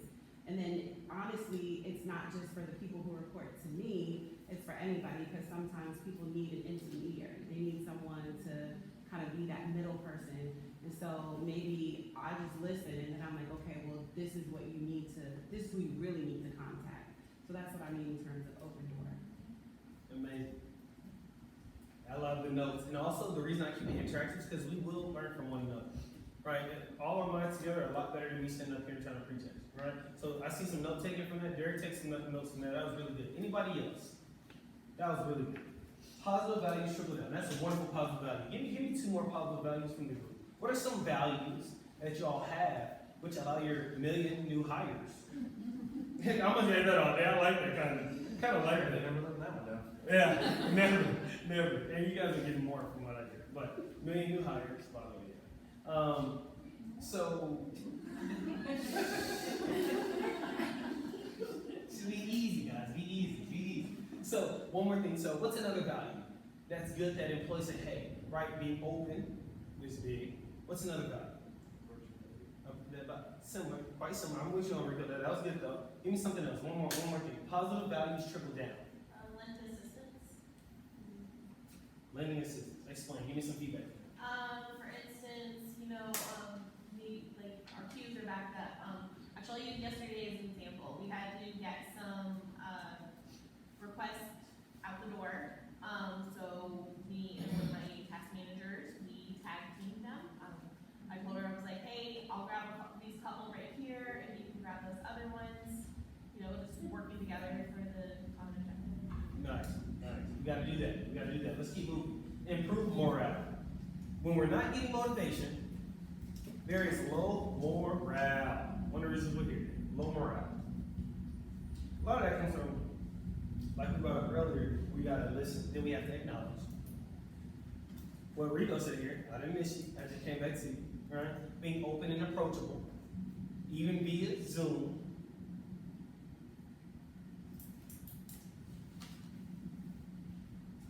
Doing, honestly, those three things there will boost your morale astronomically.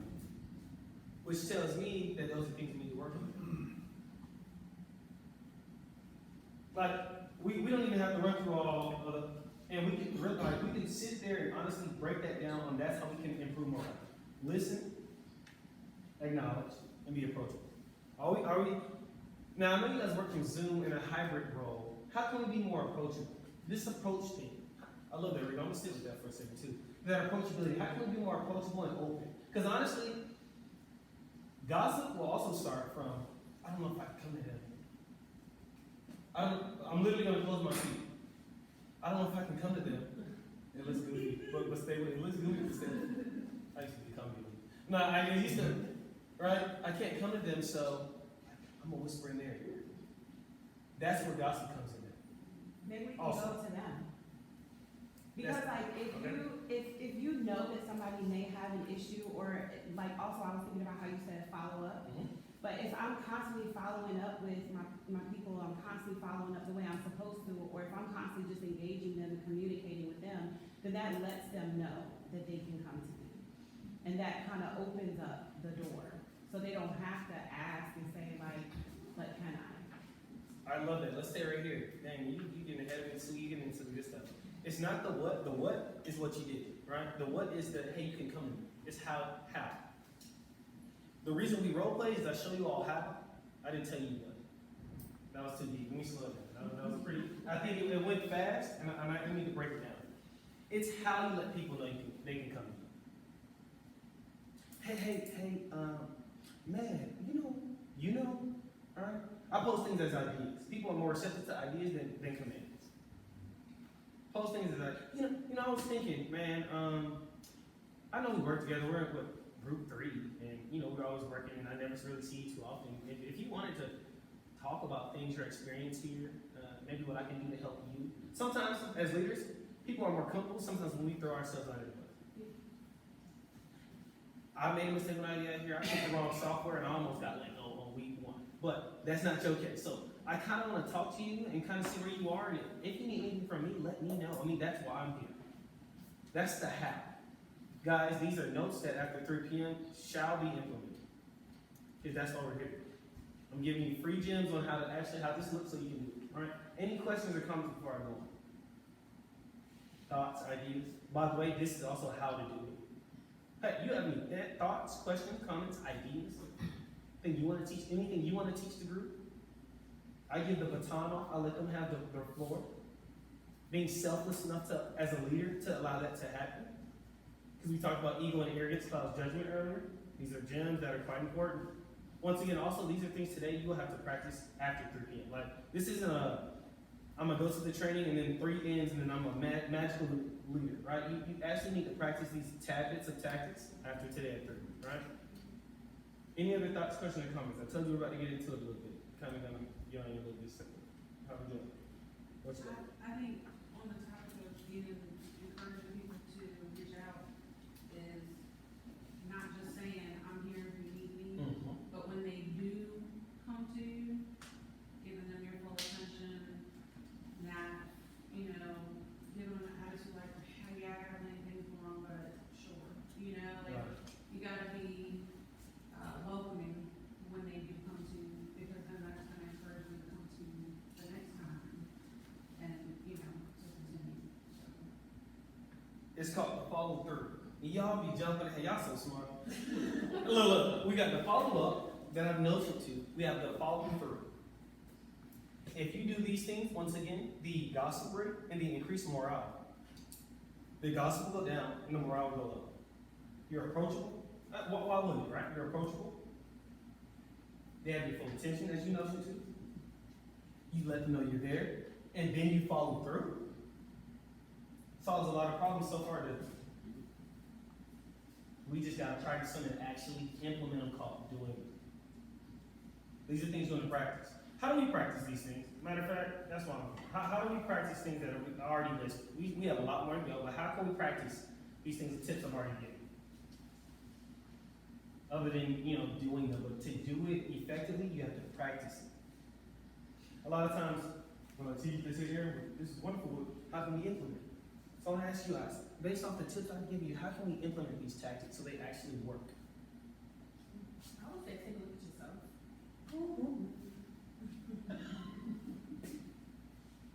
I'm knowing mama, knowing daddy, but that's a good message right there. I like that. Take a look at yourself. So it seems like, what I encourage, and I want to tell you guys a small thing about me personally too. I actually spent a lot of time doing it. I was just teaching this, and it was on the podcast. But I was like, a lot of these things come from self-reflection. Like closing my eyes and kind of realize, Aaron, do you do this? Do you do that? If I do that, how can I better that? Some of the strongest leaders are always advancing. We're always learning. Whereas, I don't have time. That's my biggest objection. Well, if we all have the same 24 hours with different responsibilities, time then becomes a choice.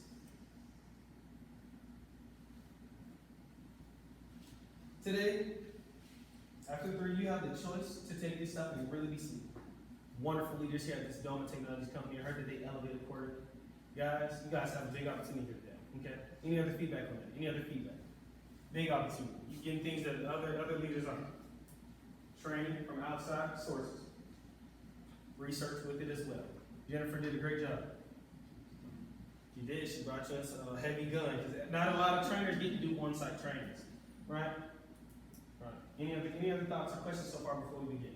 Ideas, concerns, rest of it. We good? Good. Let's keep moving. Next up, increase trust. If I trust you more, I will do less gossip. You know, they teach us in business. Also, I'm a business broker, so I help people buy and sell different businesses in the local communities. So they say trust is good. Trust is currency. There are many currencies. Man, this is gonna be good. I love this stuff. Trust. If I trust you, and I have your utmost respect. Zachary, matter of fact, you don't understand that. Zachary, I trust you, brother. Right? I respect you. I literally, something in me will feel wrong if I go and do something. Yeah, you can stand up if you need to walk around. This is a room, right? I know you stand up, right? Exactly. If I trust you and respect you, and I go and do something dirty, 9 times out of 10, I probably feel bad doing that, or I would prevent myself from doing that just because I respect and trust you so much. So as leaders, we have to get buying power, emotional buying power, and trust. How do we get trust as leaders? Do as we say. We know that one. Trust. I took that easy one out the way. How do we get trust? Prove we can be trusted. Hmm? Prove we can be trusted. Prove. When I spoke to another group, they said it takes time to get trust, right? It does? I think there's levels of trust. Ooh. Time, levels, trust. Guys, we get trust, we minimize a lot of gossip, and they motivate themselves. Problem number 2 we saw earlier. Trust. Levels. I want to hear from you. Levels of trust. Explain. Tell the group. What you mean about that? Break down the level or tell us what you know about the level. Okay, so when you first meet somebody, like, you have a certain level of trust. You don't have complete trust in that person until you get to know them a little bit better. Then the trust deepens the more that you get to know that person or the more that person shows you. And the minute that maybe that person does something that you don't agree with, or the minute that person shows that they can't be trusted, then you start feeling like you have to back off from that person. Wonderful. I'm about to say right there. And this is one of the biggest things. Here we go. So, with trust, because trust goes both ways, I brought up earlier delegating. I asked you all, I said, do you all ever allow, and you got to judge this on your own, right? This is just a strategy or tactic. You have to use it at your own will. But sometimes, and you stand, like I have my people, if you need to stand, please stand. Don't let those seats hurt you, right? Trust. So if you're delegating all the time to someone else, that's one way. That's one side. That's a one-sided relationship.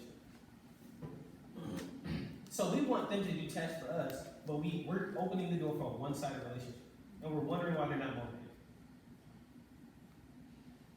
We're delegating tasks. I ask you all, do you all allow your employees sometimes to delegate to you? Hey boss, or Bria, I'm about to use Bria as an example. Hey boss, my kid's coming in. Oh yeah, I'll take over that for you. I'll stay 10 minutes late just for you, and I'll knock that email out. Then that becomes a two-sided relationship. Now you said that trust takes time to build. It does take time, but the faster the give and take, the quicker the trust. I'm going to trust Rico fast because at 2 p.m. today, I'm going to see if he's going to have his work done. When he has it done, because I gave him that task and I was extra to his plate. Aaron, you remember that call you told me to make? Yeah, man, that call lasted 17 minutes, man. Hey, there's one thing I need from you, bro. Hey, I couldn't get it done. I tried my best. This report. Could you mind getting that done? Man, look, I'll stay 10 minutes after for you. I mean, you my guy, you got that call I couldn't do, I'm going to do something you couldn't do. I guarantee you, that was his day 1 on the job. It does not take forever to get trust people. It matters in your exchange. It's called an exchange rate. Trust depends on your exchange rate. Exchange of what? Delegation, tasks, responsibilities, whatever you want to call it, right? The faster the give and take, the more the trust. Every time I say Rico make that call, after he make that call I come make, there's a high chance I believe he's gonna get it done for me, right? So next time I say, hey Rico, bro, this is the big project the team's working on. I gotta go, lunch is here, and I'm taking, I just got married, gotta take my girl out on a date, right? But I need you, if you could knock this out, this isn't real, but I'm joking, right? Yeah. Not yet. But, it's like, you know what I'm saying? I still, but no, the goal is, here we go. So, hey, Rico, I gotta run, gotta take my girl on a date, man, it's a perfect day. Do you mind getting that done for me? Sure. Accountability, I can count on him. Then I'm gonna hold him accountable, come back later and check on him. But I can count, I trust. Do you think that Rico's gonna go behind my back and talk mess about me like a slave dog? No, probably not. Especially as I continue to do tasks for him and stop delegating just one side.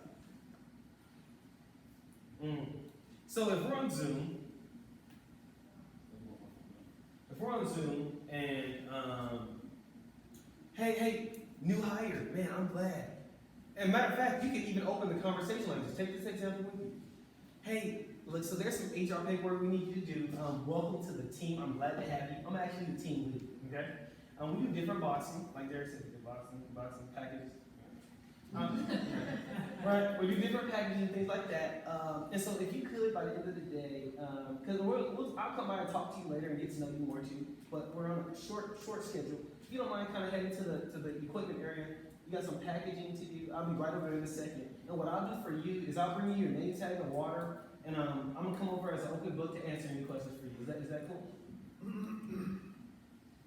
Not just telling people what to do, people. Right? Let's keep moving. Company objectives become clear for all. These are positive leadership.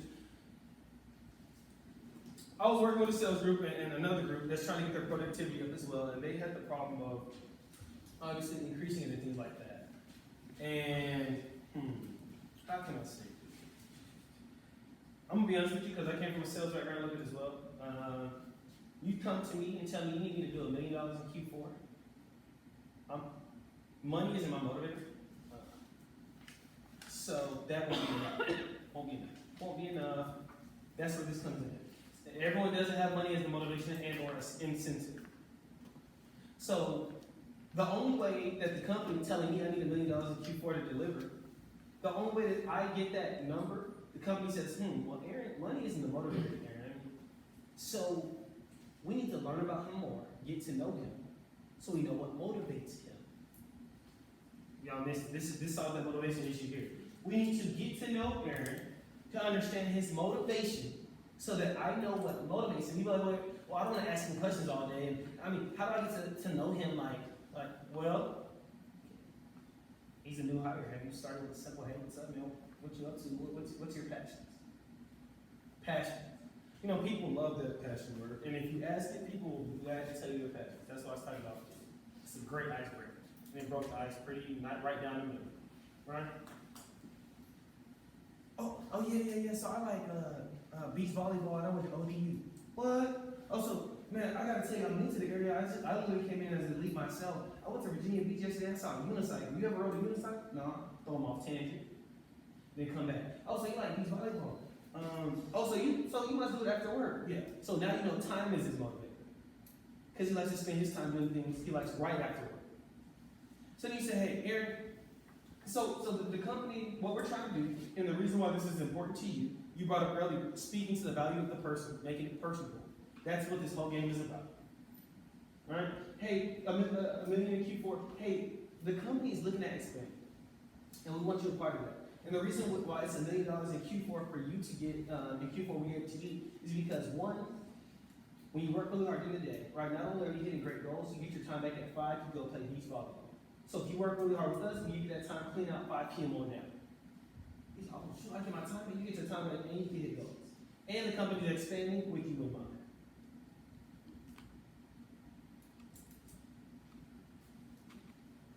I'm like, oh, well, I can play volleyball. I got a good goal to hit, but I give it up my all to them. They give it back to me. I'm getting my time back. Spend time with my family, my beach volleyball. We don't, after that, they're already motivated. A motivating issue is It's more like a moral direction issue. Like they need to be guided. We have to guide them. We use our words to guide them. Right? And as they say, paint the picture in art, right? Paint the picture for them. But we can't paint a picture on a portrait we know nothing about. We need to learn about them first. We need to know what drives them. What does this mean? This means as leaders, we spend time actually with our people. They're not just people that we tell what to do, right? We're not lazy leaders. That's not what this is about. Leadership is not a lazy role, people. All right, let's keep moving.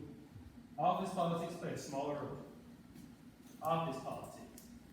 Office politics. What does that mean? Office politics. How would you all define that? Cliques, groups. In this case, from what I heard, family groups and friend groups. We're getting to the problem earlier. Usually come after lunch. But office politics. Family, friend, clique, and groups. So it seems like those things are moving things towards what's familiar. You remember when I first came in here, I said, hey, what I do, I said, hey, I usually like to break up the groups because they usually sit with people they like. As leaders, it's our job to kind of mix up the board a little bit. There's a reason you do that, because you build strength in your team and you find who's good at what.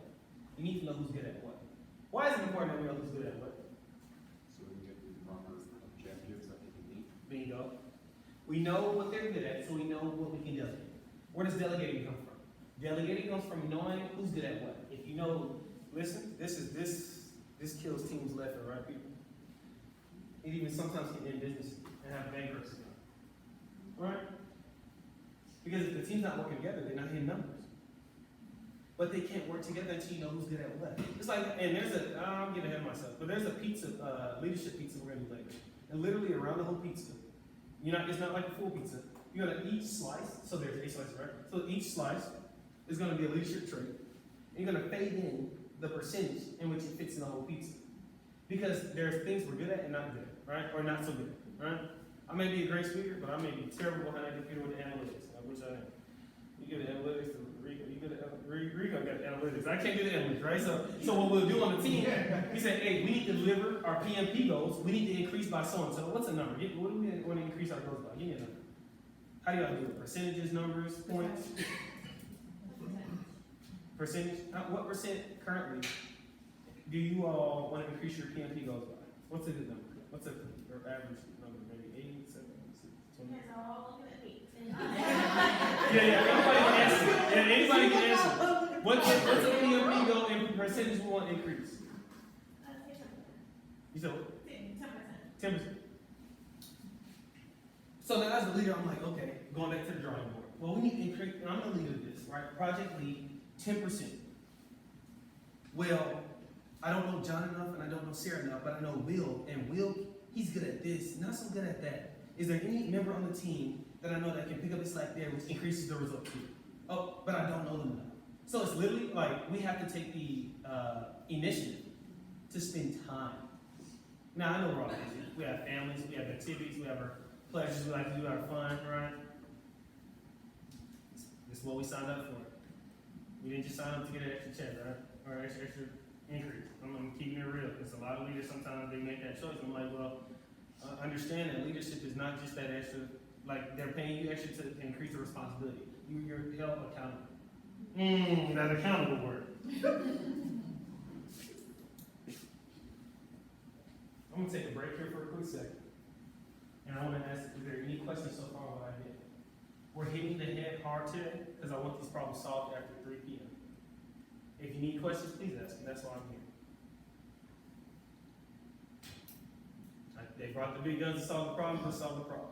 Any questions, thoughts, ideas, any feedback, any clarification, anything at all?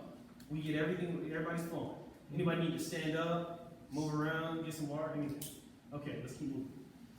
Office politics. How do we solve the office politics problem? Where they leave me out. Their family, and I just can't get, I'm seeing some head nods in the back. They leave me out. They leave me out. Right? Rico said inclusivity. Inclusive. I said that word wrong, but inclusive. They leave me yeah, I mean, I think they're talking about it because like, we're at lunch around the corner and right? Or they on Zoom, they said something bad about me in the chat. How do we solve those problems? I'm gonna give you all the chance to think and brainstorm before I come in with the video. How do we solve those problems? Office politics, banter, group thinking, things like that. I'd like to have an example. I like that. Go ahead, Zach. Actually, Zach, come on to the front. Oh dear. I just want you. I just want you to come to the front. I kind of want to take front and center. Zachary, talk to the group. I'm standing on the side. What's your example? There was an example of, we had the group throughs on Wednesdays, everyone would come down and we just have a group, and of course, everyone went through the clips. So Pat, our CEO, he was down here, he made it a point of, he broke everyone up and said, he came to me specifically and said, I want you to meet 3 new people, tell me about them, tell me their names. As I said, I'm a wallflower, so that was a little difficult for me. But it was a request from our CEO, and I was able to oblige it. And I was the only one who did this too. We went out to other groups and said, go meet someone new. Go interact with someone else. Go do something you haven't done before. He broke up clips and made them interact with someone they usually wouldn't interact with. Now, that is a pretty, thank you for that. 2 claps, brother. 2 claps. One more. Good job, Zach. Hey, give him a round of applause, man. So now although that's an exercise that I've done many times as well, I've noticed that when I go home that day, I usually forget those 3 things. Now, he brought that a great example. It was great in the moment for sure. I found it's best when you tell stories. Hey, that kickboxing, I don't think I'm never going to forget that, Derek. I don't remember you. Man, it wasn't a story, but I can paint my own picture. It's all about being more personal. Stories more personal. Tell him a story. I told him about that story my first week on the job. My software almost crashed. I almost got out of here. I guarantee you, he's going to feel so welcome coming to me. He may not remember the software or whatever software it was, but he will know, hey, that guy, man, his first week, he was almost gone. I told him a story. Story. Doesn't have to be long, doesn't have to be monotonous or boring. Has to be quick, personal, relatable. Stories have to be relatable. As leaders, it's more personal. Let's write that. Stories have to be relatable. Stories. You know what's crazy? I want to learn from this guy who did this TED Talk, but he's really good at storytelling. And the way he moved the audience is phenomenal, and they felt him. You know, that's what I said, is his words went inside their heart, and they felt him. Stories. Stories about what, Aaron? We don't have all day. We have PMP goes ahead. I don't have all day. We're talking and getting a story. You don't. But you do have all day to build their relationship because you need them there on your team. Without their buy-in on your team, you will not meet those 10% PMP goals. Why? Because we don't know them and we don't have emotional buy-in. Those are prerequisites for success.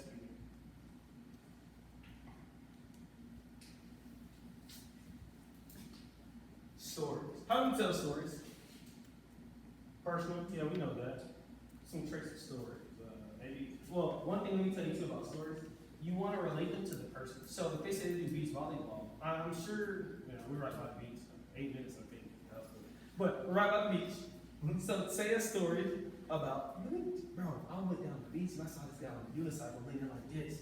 And I guarantee you, it's live. They got something, I was like, oh, they got that.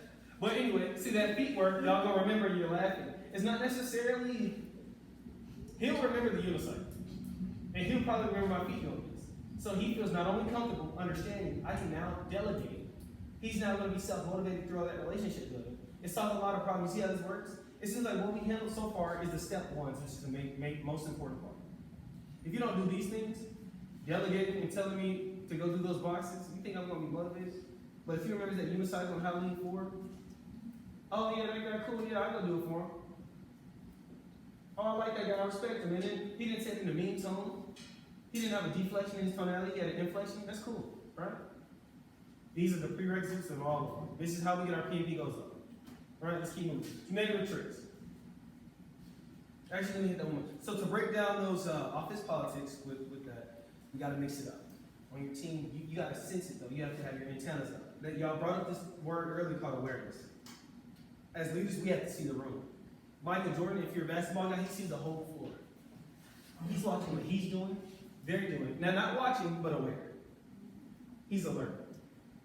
Right? That's our job as a leader too. Most of the leaders are on too busy for you. I'm here to solve the problem, so I have to be real and direct. I'm not here to go under and dance with you. I'm here to keep it real. I'm too busy. Come back later. Send me an email. Isn't that your team member that you need to complete X, Y, and Z project with? How in the world do you want him to respect you and be self-motivated? But you tell him to email you. Now, if that's all you have in the hybrid work environment, that's fine. But when I was doing hybrid, I said, hey, call me, bro. Quick 2 minutes. I have open hours, or a open hour, or open 30 minutes, or open. It was crazy. I talked to leaders, they said they're so busy. I'm like, well, you can't tell me you cannot pick up the phone for 2 minutes. You don't have 2 minutes in your 8-hour workday to help your team member that you need to get this project and increase your productivity. 2 minutes? To crack a joke? A joke can last 30 seconds. I always address that problem because that's the biggest objection I hear. Well, I don't have time. But you don't have 2 minutes? That coffee, while the coffee's brewing, you have 2 minutes. Right? So we had no excuses today past 3 p.m., right? No. Right? You heard that, Jay, right? Because I want you guys to understand that we're in unison and that the results shall be delivered. Any questions, comments so far before we begin? Guys, I'm going to get some results. That's why I'm going this route, right? Office politics, mix it up, be aware. If it's going on and it's a problem, usually we're late. That's on us. You gotta talk to my leaders straight. If it's going on and we're late, we weren't aware enough, we weren't inclusive enough. Because if we're inclusive, you can feel the energy, you can respond, you can see people's responses, facial expressions, you can pick up on all these things.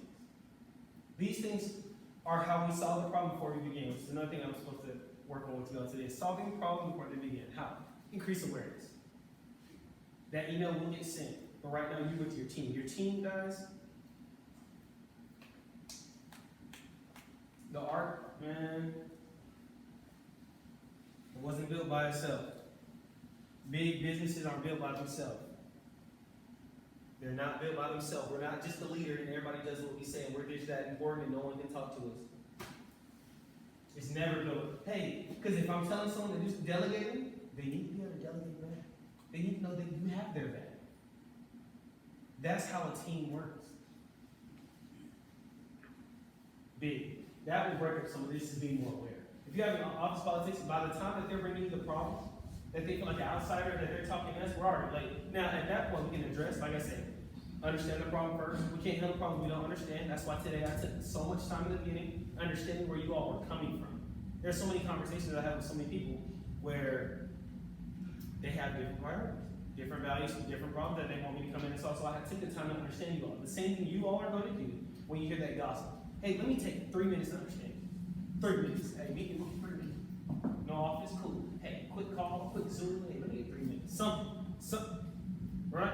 It sounds like I'm joking. I seem like, and I may be a little outlandish, but seriously, 3 minutes, 2 minutes. Oh, I'm too busy. I got a meeting. Matter of fact, I have a meeting. Matter of fact, if it does end short, would you be open for a call for like 3 minutes? I want to understand your problem. Understand the problem. First, be aware. But if we do come late to the party, first be aware. But if we do come late to the party, now we have to go 3 minutes and understand. And we have to go A, B, C, and nip it in the bud. A, right? Understand. B, having that conversation. C, go ahead and put a plan to actually get that nipped in the bud. Now, also, I was thinking about this when I was in the parking lot. Coming in. Gossip. Earlier I said if you really trust someone and respect them, you probably wouldn't gossip that much. You probably, usually wouldn't go behind their back and right? Because they did something for you. The exchange of favors allow you a little bit increased respect, increased trust. The less likely are people go behind your back and talk about it. In business, they say the best way to do it, when you're in business, they say, how can I say this to you where it release to you all? Basically, I found this to be true too, as a younger male. It's like, it's better to go in business, because when you go in business, they have a reason, right? They relate to you, they need you, right? Y'all exchange goods and services, they kind of need you. The less likelihood of you talking mess about somebody that you have to help, that you need, right? For example, hey, give me $5 here, give me this rope here, I'm gonna give you this chain there. Cool, that's my guy right there. Why? Because we exchange services, we exchange value, we need each other. That's why earlier I said, hey, create that exchange. Stop doing it. A lot of leaders just delegate one-to-one. Can they delegate you when they meet? Can they count on you when they meet? Do you have their back? They can feel if you have their back. Like, it ain't no secret thing. Like, if we go to your employees one by one right now, like, we ask them, hey, do they have your back? Right? They can feel if they have your back. You need to start getting emotional buy-in. That's what you guys leaving here today. The one of the priorities should be, I need more emotional buy-in with my employees to build a stronger team so we can hit our higher goals. So they can be motivated on their own when I'm not around to do what they need to do. And they feel like I'm going to do it for them in return. That's what that looks like. Any questions, comments, or concerns with that so far? Anybody relating to this a little bit, resonate with this, anything, you feel that a little bit? You should feel this. The same way your employees should feel you. It's all the same. Guys, it's just an exchange energy transfer over there. Right? Opening perspective. Let's keep moving. So that's how you solve that. First, become aware. Right?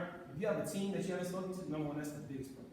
Right? Any team means literally work together. You cannot work together with people you have never spoken with. They cannot help your PMP go up 10% if you never spoke with them. Yes, I get it, it's virtual. Yes, I get it, we're busy. We signed up for it. Let's keep moving. Negative effects. Bullying and favoritism. I want to start right here. Bullying and favoritism. Favoritism. I want to stay on that one first. Now, it's common to have, like I did in my example, rope for the chain. I mean, obviously it's a tight bond because we rely on each other often. Probably dating in a relationship, right? Let's say that there's someone that on our team, but we don't rely on them as often. Obviously, it's not that the barrier of relationship is a little less, right? Strong relationship here, less strong over here, but they're still on the team. How do we handle that? Excuse me. How do we handle that? When we have a strong relationship here with this team member, but not a strong one with this one. How do we keep everybody inclusive? How do we prevent favoritism? Treat everyone the same. Treat everyone the same. The ones that maybe there's not a strong bond with, make it a priority to communicate with them more and get them doing better. That's Investment. invest. Same difference here, Josh. Good call. That's where I was headed with this. So guys, literally, we have to do more. It's a leadership role. Meaning what? If I see John, I'm going to John's auto shop. Bro's going, it's gonna be there. We fix some radiators. Here goes some cats. Well, I need a couple more. Cool. And I'll bring it back when I need a warranty with it. Cool. I talk to him every day because I have an auto shop. What about my guy over here? Maybe this is my third mechanic guy. But we have a great partnership. I never see him that often. I need to take initiative to follow up. Here go that word again. That's why it's one of the biggest words in the game. Follow up. And I need to follow up on my third mechanic because I never see him often. It's almost like, hey, always check in with your parents. Hey, mom, I haven't came by here often. I'm gonna come on by that course. It's been about a week. Same thing. We follow up with family. Let's follow up in business. Why do we do it in family and we can't do it in business? And then we're wondering why they're not listening. Why would they? You never see them. You email them. You never talk to them. You never include them. Who are they? A name? A number? Now you're a Doma, they're not, right? They're a person. So let's include them as people. That solves favoritism issues. Scratch. Decrease employee morale. How do we solve that problem? And also, my job today is also to help you all. The reason I make it collaborative is so that you all can learn how to solve these problems when I'm not here. So that you guys can never, kind of nip these in the bud when I'm not here as well. So get you all to uncover and solve these problems as well. That's a master teacher. He has the student lead as well. Right? How do we solve that problem, class? Decrease employee morale. Which yields, by the way, let me give you the effect. That's the cause. The effect is this thing called turnover.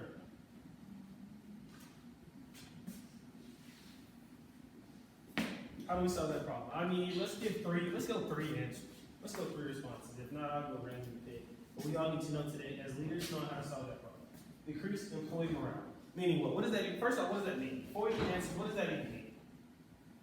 How about this? Actually, let's get 3 people to act it out. I'm gonna do it first. Is that, you mind stepping in, only can you stand up? I'm just gonna do something, I want you to be a leader. I'm gonna be the employee like I was with, not Rico, Melissa. I'm gonna be the employee, right, you leader. Alright. Man, you want me to be a boxer, man, you want me to be a boxer, I'm not really, I mean, it's been a long day, bro, really have back in the boxer? Well, yeah, we have to do our job, that is our expectancy, but let's talk about what's going on.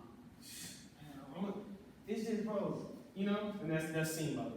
I'm not spending all day acting out, right? I get there, I'll be acting out with so many groups I get But so that's what that looks like. Decreased morale, not motivated, not encouraged. He doesn't have any self-motivation to get any boxing equipment done for him. That only comes because I don't know if he feels Derek has his back. He may not understand the text, so he can articulate, enunciate, and communicate effectively. He doesn't feel heard. I love how he said what's going on. But at that point, what did I say? It's a little too late. So what he should do next, pull him to the side, bro. Matter of fact, hey, I know Derek said that the box is done. I'm his second in charge. I'll take the rap on this because I need to touch him for about 2 minutes. He'll find this valuable anyway. So let me understand what's going on. Why are you feeling this way? What went wrong somewhere? We have to fix the machine. Machines don't fix themselves. It's all a machine. We're all a system. We're all a team. Rolling parts, rolling gears. If some gear is stuck and we can't move forward and it's stuck, we may need oil, maybe not.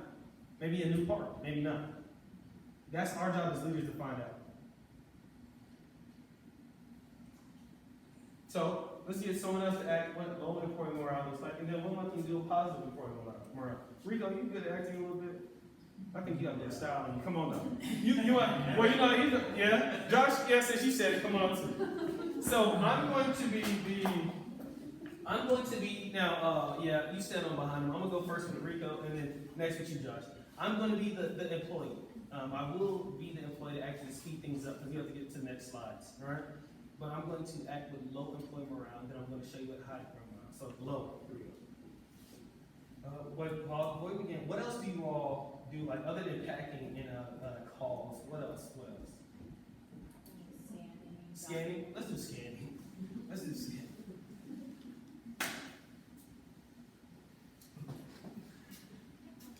Man, look, they said go scan, man. I'm not really scanning. Why I gotta scan? I mean, I'm really trying to go early, my man Rico, so I'm trying to go, but I gotta scan. I'm not sure. I understand. I mean, it's been a long day so far. Why are you doing the same thing? I don't know, man. I mean, he's just in there talking and he's not listening to me. I'm trying to tell him, like, I just had a baby and he telling me about scanning. I don't even feel like he even know what I do here. But pause.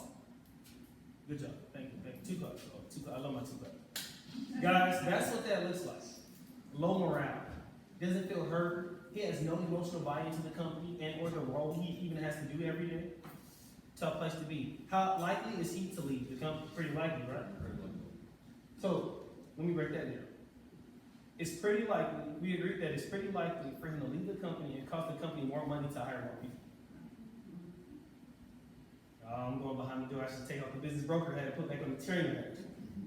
So he's costing the company more when they could be spending that on possibly upgrading salaries. Yeah. Jen, we here to solve problems today. That has to sit. So we want more, but we're not getting more as leaders. Next up. Sure. Actually, this time I'm going to be the leader. I want you to be the employee. You're an employee. You don't want to do whatever. Like do whatever you do. And the responses you've heard. Listen, give me something. Listen. We need to talk. Okay. I have been cross-trained in triage, Okay. but now all of a sudden I'm being asked to do calls again. It's really frustrating. What can we do about this? Let's pause. No, he did a great job. No, I know. Let's go. That was a great job. That was really good. Hey, give him a round of applause there, right there. I love that. Right? I love that. Hey. So Josh did a great one there.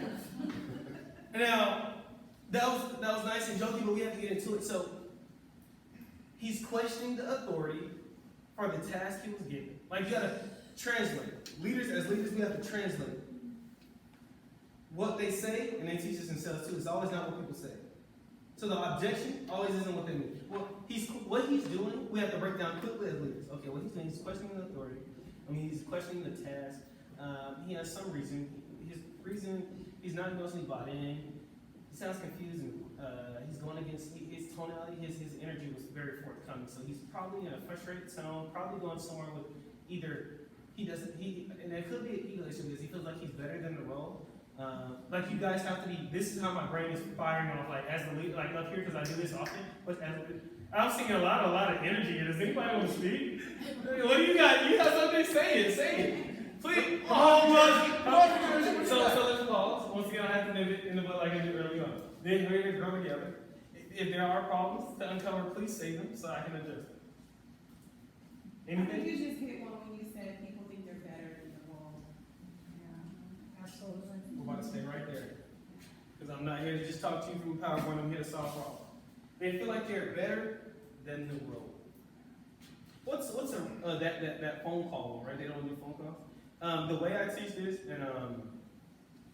is you have to, as a leader, we have to communicate a different perspective, meaning we have to see a different perspective. For example, he doesn't want to do calls. Hey, you know what's interesting? When I first came, I did calls, and look at where I am now. Matter of fact, for you, calls actually help you even in your personal life. When you get good with language, man, it works even in the daily life. Right? Find a way to make it personable and show them a different perspective. Because in their case, he sees a call as, hello, how are you? Whoop-de-doo, right? You have to switch that. I know that sounds quite funny. Right? So it's changing their perspective. They're seeing it through a lens of what a call is. You have to open their awareness. That's how we solve that problem. Oh, you're too good. No, matter of fact, no. I mean, this is where you belong. I mean, you were talking about doing this, and in this call, you'll be able to gain this from that call. And that's one of the skills things you put on your report you wanted to work on, right? And do you know that comes from that call that you're talking about? You got to open their awareness and perspective, people. As leaders, we have that job to do, period. When we don't do that thing, I'm too good for this, man. I'm out of here. Put my bag on the wall, right? That's how they walk, right? I don't know if that's how they walk, but see, I agree to that. They agree to everything. Now, they ain't how they walk, but the point is, we have to open their perspective, give them a new horizon, give them a new track to run. Oh, they don't like that track, they don't like calls, but they still have to do the call. The expectation didn't change just because you didn't want to do it. You still expect to call, bro. I mean, that's what this role is. But I can help you see it in a different light, which builds a little bit of encouragement and motivation behind it, right? Related to them. That's why it's imperative. I started with knowing the person first. If you don't know them, you have nothing to speak towards in vision to your employees. Because he's like, oh, I gotta do calls. My bro, didn't you say, man, you like people hanging out at the bars? I'm trying to tell you, it starts on that phone. You get your words right, you get some humor going, you learn those things, I guarantee you, your bar experience is gonna be a lot more better, my brother.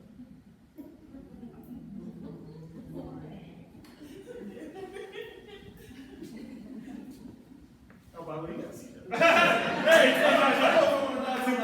too much. Are you gonna give me a pound? I love that. Right? Doesn't take a whole lot to sit at a bar and drink. However, but talking to other people a little different, right? So you say, hey, you want a nice glass of wine, right?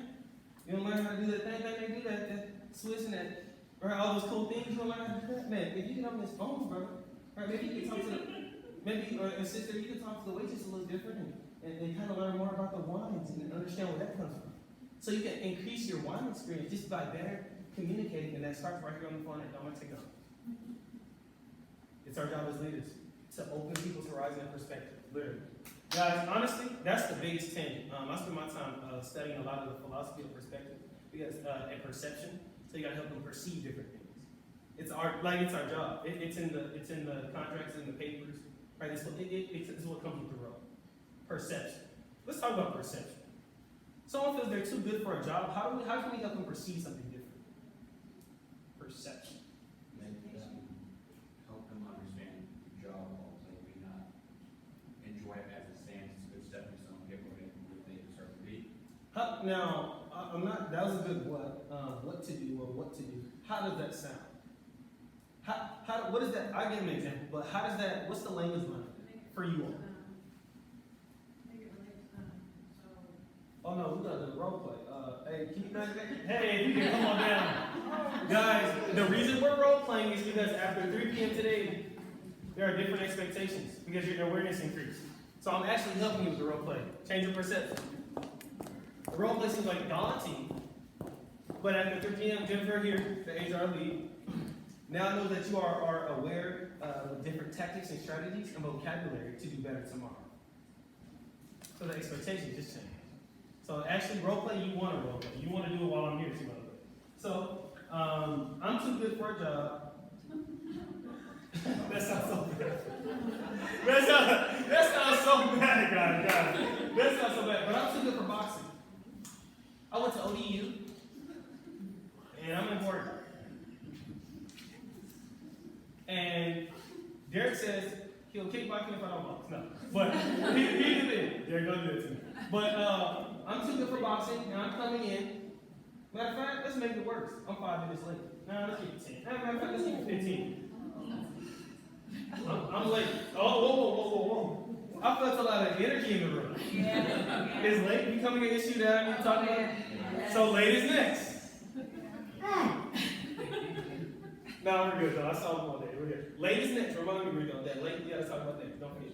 Now I'm too good for boxing. I went to ODU. My chest is up, really up. And I want to show you that I'm late and I just deserve to be a leader. No, and I look goofy, but this is what they're thinking. Did you know that's hard? Is this video? Here we go. I'm late, but I'm serious though. I don't want to box. Like, jokes aside, I'm still very serious. I still don't want to box, and I'm late. What's up? So, what happened this morning? We'll make sure you're okay. Like, is there a problem? Is the schedule not working for you? You know, I got boxed. And so since I'm just boxing, I just come a little late because I'm just boxing and standing. Okay. I don't even really want to like. I mean, I thought because I went to school, like, why can't they use what I have for something else? I mean, boxing. To do this to the best of your ability, and it could be a stepping stone to something that you're more interested in.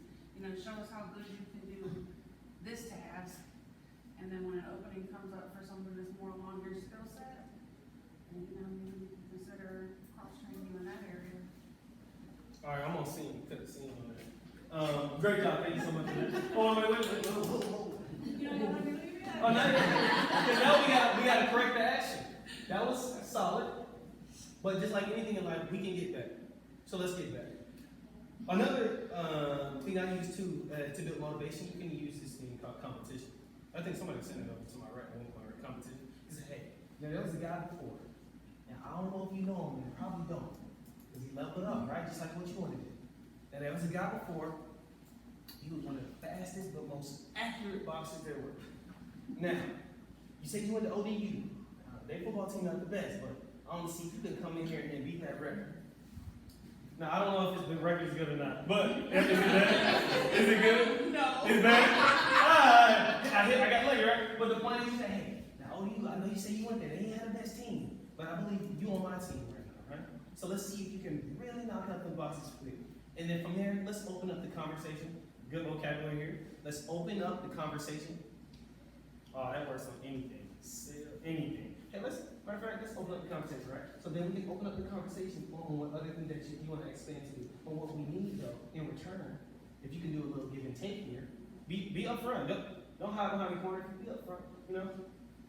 If you can get the boxing done, skinned, and gone by 12, let's have a conversation at 1. And once again, you paint the picture. The conversation is just to understand where your mind's at and where you want to be headed. But one thing I need from you, though, is we need you on time. We need the boxes and things skinned. Are we on the same page? Or we solid? All right, I'll see you at 12. I'm going to check on you. I'm going to hold you accountable. You hold me accountable. I'm going to check on you. You hold me accountable for that meeting. I'll hold you accountable for the box. All right. Let's get at it, bud. Let's get at it, bud. What happened today? We used a tactic, a strategy of competition. That may work for some, but we won't know until we know our people and we know what works for them. So obviously, this strategy works for the certain person on your team, that needs that little boost of motivation, that's how you can do it. It's that simple. It's that simple. Find ways, but we can't find ways if we don't even know our team.